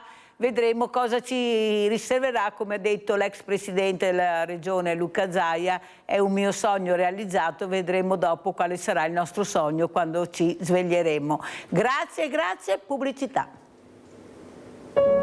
Perché ti ho fatto questa sorpresa, che tu hai detto che sorpresa vederti? Perché io non ti ho detto niente l'ultima volta che sei venuta al banco solidale. Perché avevamo deciso di darti un altro aiuto, spero sia l'ultimo, nel senso che adesso tu hai iniziato a lavorare, Catalina lo stesso, però in attesa che arrivi questo stipendio devi respirare, devi vivere con i tuoi bambini, perché Maria non c'è, e loro hanno bisogno, secondo me, questi ragazzi, di sentirsi tranquilli e sereni, di vedere il loro papà sereno nonostante la tristissima avventura, purtroppo, perché è un'avventura veramente quella di Maria, che anzi saluto tesoro, un abbraccio quando vedrai questo filmato, sono sicura che lo rivedrai da parte di tutta la grande famiglia di Rete Veneta. Coraggio Maria, che ce la farai.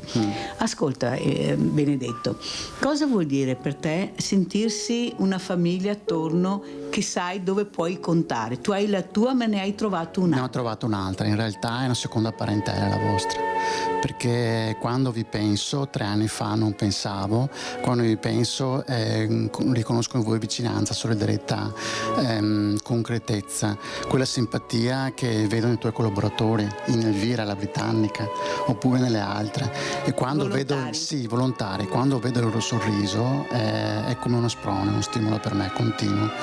Pensate, con quello che sta passando, perché veramente sta passando un bruttissimo momento e ne ha passato tanti di brutti, sono 3 anni che facciamo questo accompagnamento a questa famiglia, lui dice sono persone che stanno peggio di me. Questo è Benedetto Bordin ed è per questo che noi lo aiutiamo. I miei genitori mi dicevano sì, te stesso, però ricordati che gli altri hanno bisogno che tu sia per loro. Questo è l'assegno della grande famiglia di Rete Veneta. Cosa vuoi dire? Io è l'ennesima volta che mi aiutate, però ripeto, il sostegno non solo materiale, è anche è di cuore, è dal cuore verso il cuore mio, verso il cuore di Maria. Io mi ricordo in questo momento quando tu sei venuta a Padova in 2 occasioni importanti, e io mi ricordo come Samuele mi diceva: quella Mirella è nostra amica, sì, lo sarà per la vita, mi risponde lui. Ecco. E quando lei ti ha visto, io ho visto il sorriso che valeva 30. Sì, quando io Era sono entrata nella stanza, aveva delle Maria, risorse sì. per giorni e giorni, grazie al fatto che tu eri presente in quella corsia d'ospedale. Lei sentiva la necessità di vedere di un rinforzo qualcuno, emotivo, sì, di un grande specialmente una rinforzo. donna che può Una tanto. donna. Secondo me noi aiutiamo tantissimo quando stringiamo la mano, quelle che ci sono veramente.